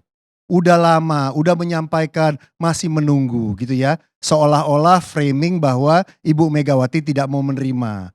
Ya kan? Lalu ditambahin lagi sama Pak Karni. Ya kan, katanya kakak adekku susah banget bertemu. Saya kan gini-gini kan paham-paham dikit-dikit gitu ya. Artinya framing-framing seperti ini janganlah sampai kita merusak hubungan Pak Prabowo dan Ibu Megawati yang memang sudah sangat baik gitu ya. Kalau memang belum ketemu, pastikan ada alasannya, pasti ada kegiatannya. Kata orang bijak dari orang Batak itu mengatakan bahwa lama itu ada yang ditunggu, cepat itu ada yang dikejar. Gitu kan ya. Jadi maksud saya, kita di sini sabar-sabar aja. Dua-duanya beliau punya jadwal yang padat, punya partai yang harus dikonsolidasi, punya kementerian yang harus dipimpin, dan lain sebagainya. Jadi artinya dalam konteks ini, jangan kita meninggalkan kesan kepada pemirsa di ILC bahwa seolah-olah Ibu Megawati yang susah memberikan waktu kepada Pak Prabowo. Jangan sampai seperti itu. Karena kita saling menghormati, kita tunggulah. Ya, kalau memang sudah ada rencana Pak Sekjen, Mbak Puan untuk mengkomunikasikan dan lain sebagainya, biarlah itu bekerja, biarlah itu berproses. Tapi jangan di framing seperti yang di framing tadi. Ya kan? Seolah-olah Pak Prabowo menanti dan Ibu Megawati tidak kunjung membukakan pintu dan lain sebagainya. Enggak seperti itu kok. Enggak sedramatis itu. Beliau berdua super kompak. Ya, hubungannya sangat baik. Silaturahminya sangat baik. Mungkin Bung Andre juga belum terinform terkait hal itu. Ya, sehingga pernyataannya agak membingungkan saya gitu kan ya. Kok bisa bikin pernyataan seperti itu ya? Dan saya takut pemirsa nanti malah terprovokasi. Itu aja Pak Karni klarifikasi dari saya. Ya, boleh saya tambahkan Pak Karni? Jadi saya ingin meluruskan, tidak ada niat framing. Mungkin Bang Putra terlalu sensitif sehingga berprasangka buruk gitu loh. Saya menyampaikan tadi bahwa Pak Prabowo sudah meminta waktu kepada Ibu Mega. Sudah diatur oleh Mas Hasto dan Mbak Puan. Itu jawaban kami. Nah, Bang Karni yang bilang, kok sudah lama belum? Ya kita sabar menanti karena mungkin Bu Mega punya kesibukan karena beliau ketua umum partai besar dan juga mantan presiden. Ada kata 2 bulan tadi kalau nggak salah kalau mau di rewind. Ya. Ya, berbulan ya. Kan sudah dari Iya. karena pertanyaan Pak Ini Karni. pakar komunikasi politik ada di sini Pak Effendi Ghazali. Kan 2 bulan tadi kan? Iya kan?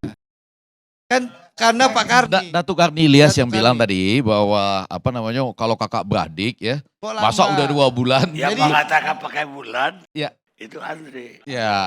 Terus kemudian Saya mau mengklarifikasi, jangan kita rusak hubungan baik kedua pemimpin itu. Jadi gitu Pak Karni.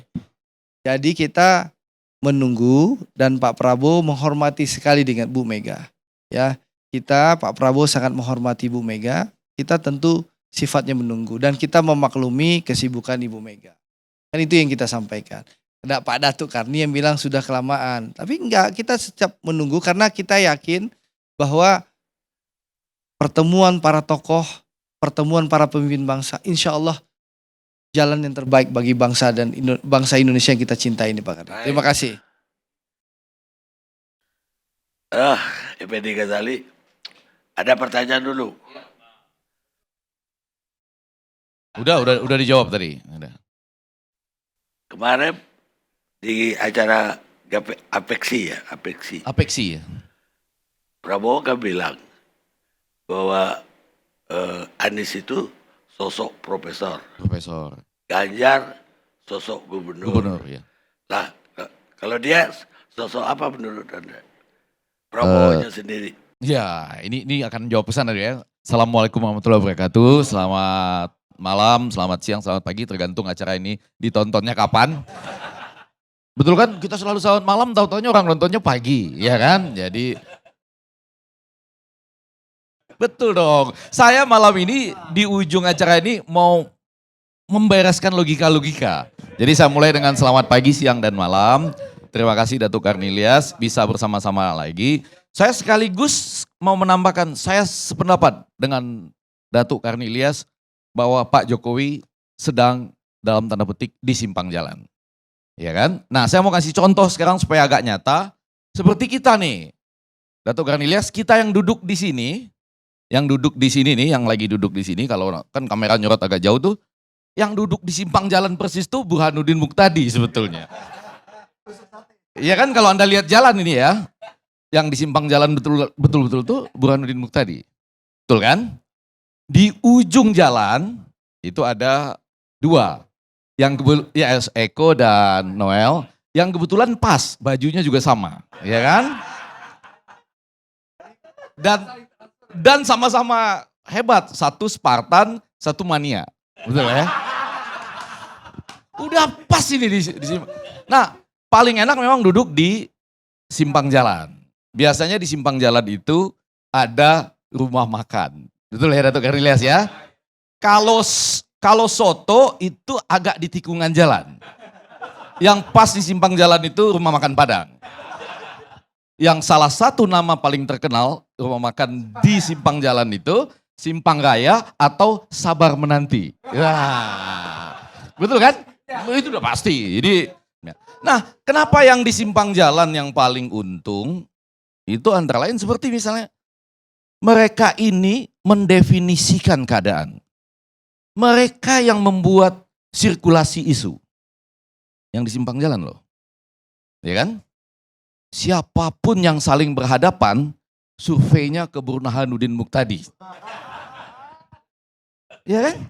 Siapapun saling berhadapan, surveinya ke Burhanuddin Muhtadi, ke simpang jalan. Bukan, restorannya di kami nih ya. Anda simpang jalan. Dia yang menerbitkan isu terus-menerus. Dan orang bertanya kepada Burhanuddin Muhtadi itu. Di saat-saat terakhir nanti baru dia melakukan pembenaran ya. Ya dengan ilmiah kan, quick count misalnya. Ya, tapi mudah-mudahan respon field worker quick count itu harus benar-benar absolutely distinctive, harus benar-benar terpisah. Jangan satu field worker bekerja untuk 3, 4 atau 5 lembaga quick count, jangan. Itu nantilah. Tapi pembenarannya di dia. Iya begitu. Jadi siapapun yang peserta pemilu sekarang harus bilang ke KPU bahwa field worker dari quick count itu karena dia final dan lethal, betul ya? Ujung dan mematikan. Begitu jam 8 malam dia bilang seseorang jadi presiden, semua orang udah bilang, ya quick count yang benar. Jadi field workernya itu diusahakan betul harus absolutely distinctive. Kalau bisa. Tapi kalau enggak, jangan satu field worker bekerja untuk 5 lembaga quick count. Itu perbaikan yang ke depan. Nah, yang paling menarik pasti yang tinggal di kebetulan ada di ujung-ujung jalan. Di samping bajunya sama, mereka cenderung lebih gampang pindah-pindah. Karena di ujung jalan. Itu ya, itu tepat. Gampang pindah-pindah karena di ujung jalan. Ya, kalau di sini sudah terasa ada posisi yang ada, di ujung jalan gampang pindah-pindah. Bahkan sebetulnya dengan segala kecintaan saya pada Noel, saya pernah di sini ya waktu itu, jangan-jangan bajunya sama waktu itu, enggak ya. Duduk sebelahan, lalu saya bilang sama dia, Anda akan tercatat mungkin jadi orang pertama dalam sejarah Indonesia setidaknya yang sudah pindah dari satu relawan ke relawan lain sebelum capresnya terdaftar. Dan terjadi Noel. Di situ kita duduk ya waktu itu ya, betul Noel ya. Dia bilang, Anda akan tercatat loh dalam sejarah jadi orang yang pindah dari satu relawan ke relawan lain, padahal capresnya belum terdaftar. Di situ kita berdua duduk dulu ya. Dan terjadi, persis. Jadi itu enaknya duduk di ujung jalan sebetulnya. Walaupun tadi dia tanya sama ke Andre, ini menarik lagi kan. Andre, saya di Kaltara gimana nih gitu ya. Kata Andre, jangan ya. Kenapa bukan ditolong dari awal Andre? Tapi karena Anda duduknya di ujung jalan sih ya, jadi dapatnya tempat yang sulit. Harusnya kan ditolong dari awal dong ini. Nah kalau Edi Kuntadi luar biasa. Eko Kuntadi, kita sama-sama salah loh. Eko Kuntadi luar biasa karena malam ini Anda sedang menunjukkan Ganjar tuh bilang begitu. Betul ya? Jadi Spartannya dia tuh begitu karena Ganjar bilang, Anda walaupun dipancing oleh siapapun termasuk Noel gitu ya, jawabnya seperti tadi aja. Jadi Spartannya kelihatan di situ. Walaupun sebetulnya bagi Noel, yang penting kan bukan soal apa yang dibicarakan di forum internasional itu. Tapi siapa yang terlihat bahasa Inggrisnya bagus gitu ya. Dan ngomongnya lincah di forum internasional, betul ya Noel? Jadi di situ kita ngomong santai santun tapi ujungnya disebut late achievement diperoleh oleh calon presidennya Noel karena ngomong di forum internasional dengan bahasa Inggris yang lincah dan anak-anak muda lihat itu tuh. Ini calon presiden yang walaupun barangkali ya negara orang diserang oleh negara lain lalu yang diserang yang disuruh referendum gitu ya.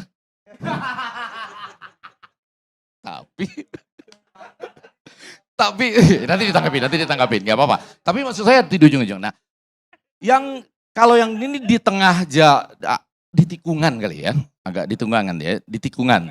Mohon maaf saya nanti bisa menjelaskan di tikungan. Maksudnya, ini pembenaran juga sekaligus buat Datuk Muda kita yang dari dulu selalu saya bilang ada resiko ketika menyebut kata perubahan gitu ya, sejak dari awal kita.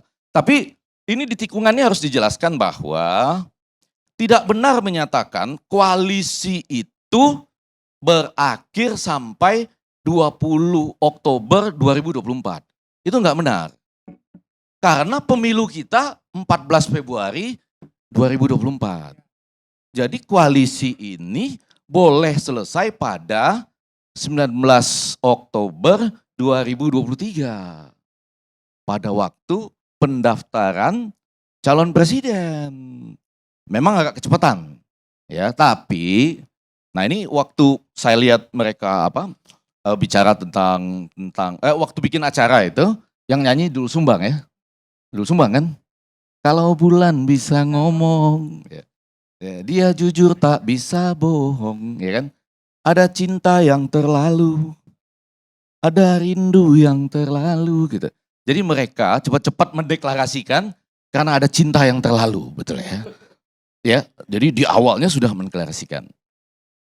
Menggebu-gebu. Nah, cuma kan yang jadi masalah ya bagi teman-teman yang tinggal di tikungan ini, tadi saya dengar nih terpaksa saya sampaikan tanpa menyebut siapa yang menyampaikan. Ini jangan-jangan nanti ya. Ini jangan-jangan nanti ya. Kalah saja nggak sempat gitu. Karena nggak pernah masuk pertandingan katanya. Hati-hati loh itu hati-hati juga kita. Itu kalimat itu paling tajam sudah. Kalah saja nanti nggak sempat. karena nggak pernah merasakan bertarung. Walaupun dia selalu benar nih kalimatnya. Kalau kami kecil, kenapa diganggu? Kalau kami buntut, kenapa diusahakan untuk tidak masuk? Tapi, nah di sini saya setuju. Yang duduk di persimpangan jalan, dalam hal ini kalau topik kita Pak Jokowi, selalu luar biasa. Jadi, apel siaga hari Minggu, Pak Surya Paloh dengan penuh semangat ya, kita ikut semangat nontonnya. Waduh. Kemudian di reshuffle hari Senin. Betul ya, ada reshuffle. Tapi sesudah reshuffle, Pak Surya Paloh itu bertemu kan? Diajak duduk bareng. Nah ini tadi bukan soal Sun Tzu ini. Everyone gets cake. Semuanya dapat kue. Ya kan? Sesudah selesai, itu diajak duduk bareng. Jadi kalau selama ini isunya adalah jangan-jangan dia gak sempat ikut pertandingan sehingga tidak pernah merasakan, kalah pun tidak pernah merasakan, Pak Jokowi aja gak gitu kan. Pak Jokowi malah nanya, cawapresnya siapa? Nah begitu ditanya cawapresnya siapa, Pak Surya Paloh langsung lupa. Pernah ngomong bahwa revolusi mental itu gak jalan. Jadi lupa tuh. Jadi lupa. Langsung dengan senang menyatakan bahwa sudah ditanya cawapres loh. Jadi everybody gets cake. Ya, jadi artinya sudah ditanya cawapresnya, berartinya bisa bertarung ini. Ya kan? Nggak apa-apa. Nah, teman-teman ini saya paling suka nih, banyak berbicara tentang bola kepada saya. Walaupun kita tahu satu bangsa ini di SEA Games itu kena hoax oleh tiupan wasit, betul kan? Yang pip gitu ya. Kita semua udah loncat-loncat termasuk Pak Jokowi, ternyata itu pelanggaran. Adanya di, ini harus mulai hati-hati. Kalau menurut saya ya, karena buat teman-teman yang di tikungan kanan ini, seperti tadi kalimatnya itu, ada lagi bunyi kalimat yang begini nih, kurang lebih begini bunyi kalimatnya. Nanti kita tunggu aja, siapa yang membohongi siapa, kurang lebih begitu. Enak nih di persimpangan jalannya enak. Jadi kalau ini jangan kan maju, kalah aja nanti nggak merasakan gitu. Yang di sebelah sana gitu, ayo kita lihat nanti siapa yang bohongin siapa, kurang lebih begitu ya. Nah kalau PDIP, saya agak susah mengatakannya karena kami ini agak bertetangga di ujung tikungan jalan ini. Jadi ragukanlah saya. Maksudnya kadang-kadang saya bisa ganjaris juga, kadang-kadang saya bisa karena terlalu dekat dengan orang yang duduk di persimpangan jalan. Sama seperti saya mau bertanya nih, mohon maaf, ketika kita sudah dekat, Pak Karni Ilyas kan pernah wawancara dengan Pak Jokowi ya, sudah berapa kali Pak Karni Ilyas? Datuk Karni Ilyas? Dua kali, betul kan? Itu Datuk Karni Ilyas bisa memahami Pak Jokowi seutuhnya. Iyalah. Dari 2 kali itu. Oh enggak, kan berapa kali ketemu. Oh terus ya, lama-lama. Yang wawancara ada tadi. Iya. Wawancara. Makin lama makin paham ya. Paham lah. Asik. Nah itu karena itu saya ngerti. Begitu dia paham Jokowi, maka kalau pemilu cenderung cuti ya Pak Karni Ilyas ya. Nggak itu loh, penting loh itu. Kalau Anda paham, lalu Anda jadi cuti. Enggak, bukan. Saya barangkali harus belajar dari itu gitu. Karena saat ini Datuk, saya masih belum paham. Misalnya seperti ini ya. Bukan karena pemilu. Bukan. Karena ketika itu polarisasinya kental. Terlalu tajam. Ya. Jadi ya saya ambil cuti 3 bulan. 3 bulan ya. Yang menderita tinggal keponakan, betul ya. Om aman waktu itu gitu. Tapi PDIP ini menarik ya. Di tengah dia sedang menderita ya. Kalau saya bilang sih sedang menderita. Dari hasil survei. Paling enggak ya. Dari hasil survei. Dalam tuh. Enggak menderita dari hasil survei. Tapi bisa melukiskan dengan baik betapa misalnya Pak Prabowo itu perlu dijaga. Itu biasanya yang dijaga tuh yang agak-agak lasak kalau bahasa. Kalau bahasa Sumatera Barat, lasak, betul ya? Lasak ya? Iya, lasak ya. Lasak itu kemana-mana gitu. Liar. Iya ya, jadi saya nggak nambah-nambah lagi, itu berarti ya. Jadi ada perasaan lasak yang membuat menurut saya tertahan untuk bertemu gitu ya. Ya. Nah, sementara ini teman-teman kita di Gerindra ini juga menarik. Dia menganggap Bu Megawati itu sebagai kakak, ya. Tapi suka menerima kedatangan anak-anak dari kakaknya. Ya kan, sudah mulai ada satu nih Budiman yang datang gitu ya. Kan harusnya dia mulai mikir, ini kalau Budiman datang, kakak marah nggak gitu. Iya kan? Iya dong, harus mulai mikir gitu dong. Iya. Iya, oh enggak, kalau Effendi diundang. Kalau ini datang, ya datang. Terus kakak nanti jadi 3 bulan lebih gak pertemuan ini gitu. Ya kan? Atau jangan-jangan memang kalau bisa lebih lama gitu pertemuannya dengan datangnya ini.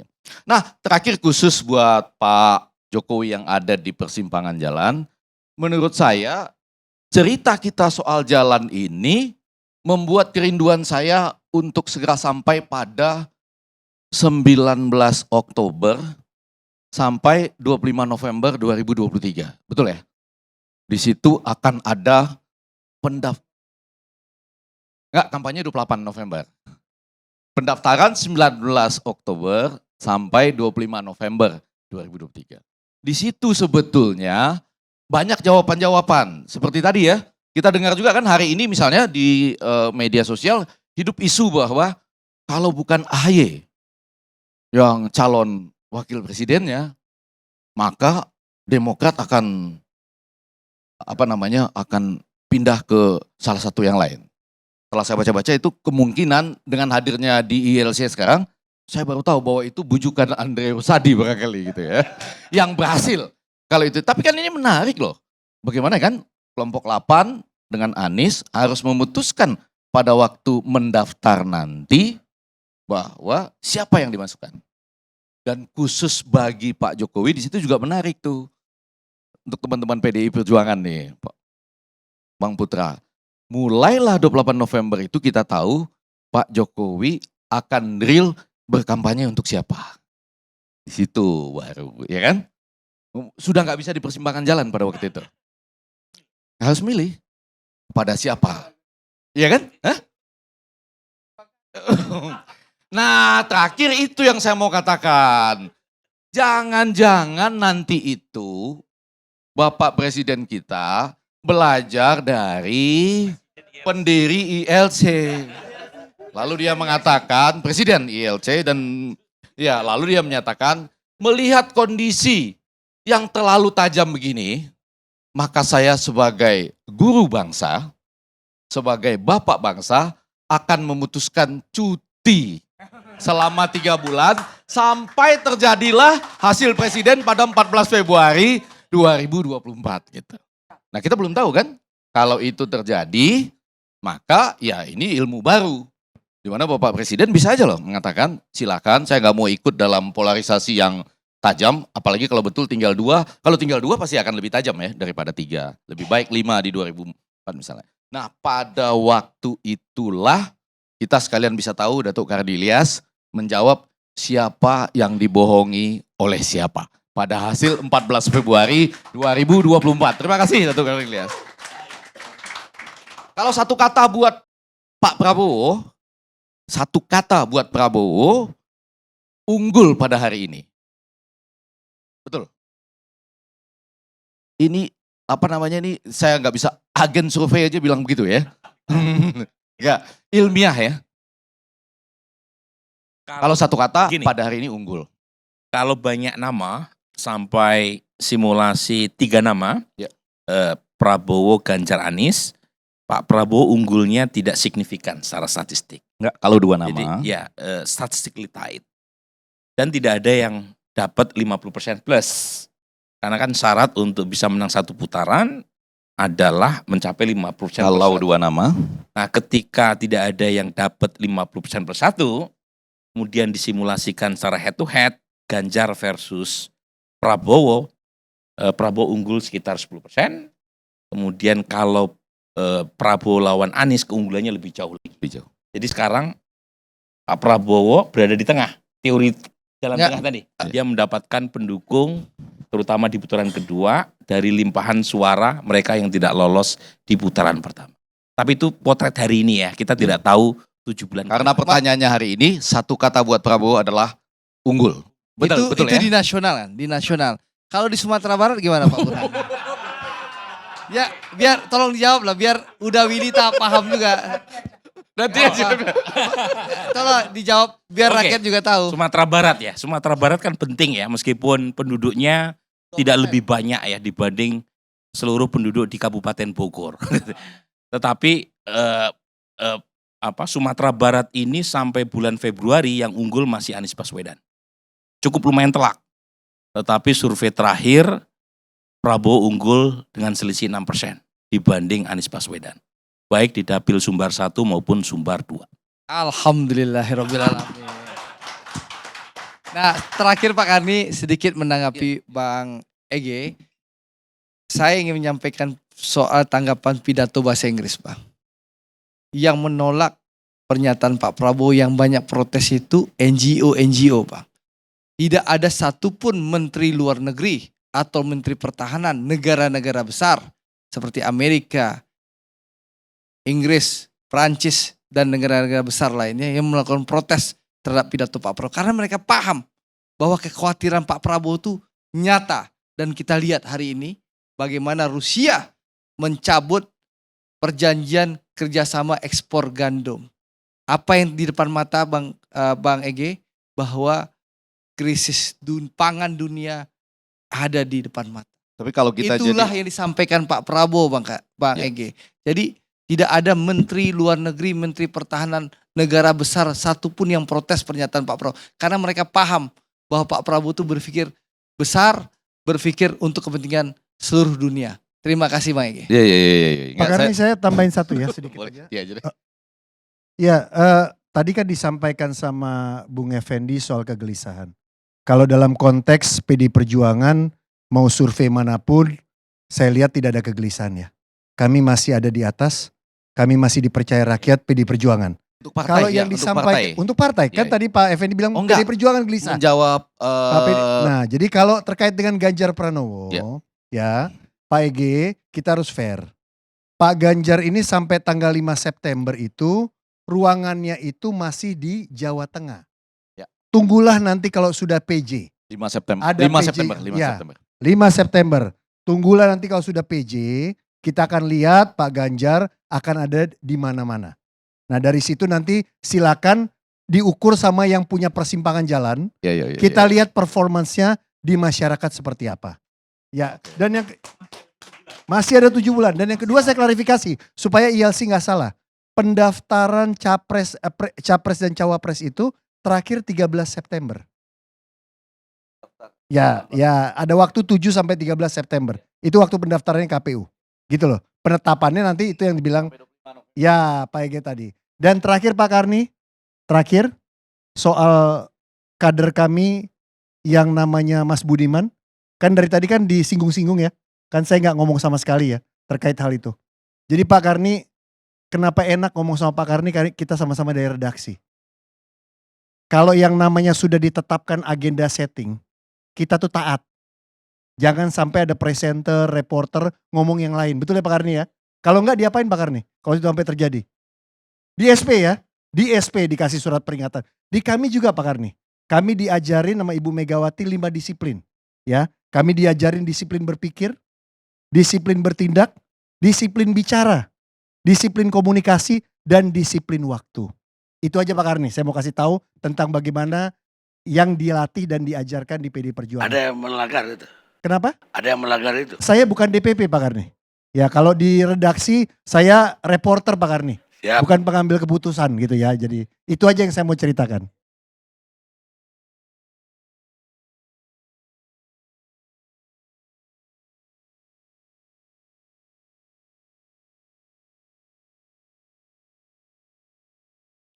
Pemirsa, ketika politik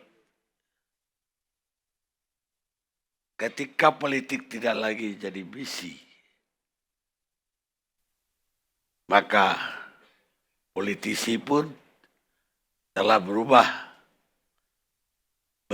bukan lagi memperjuangkan kepentingan rakyat, tapi memperjuangkan kepentingan dirinya sendiri.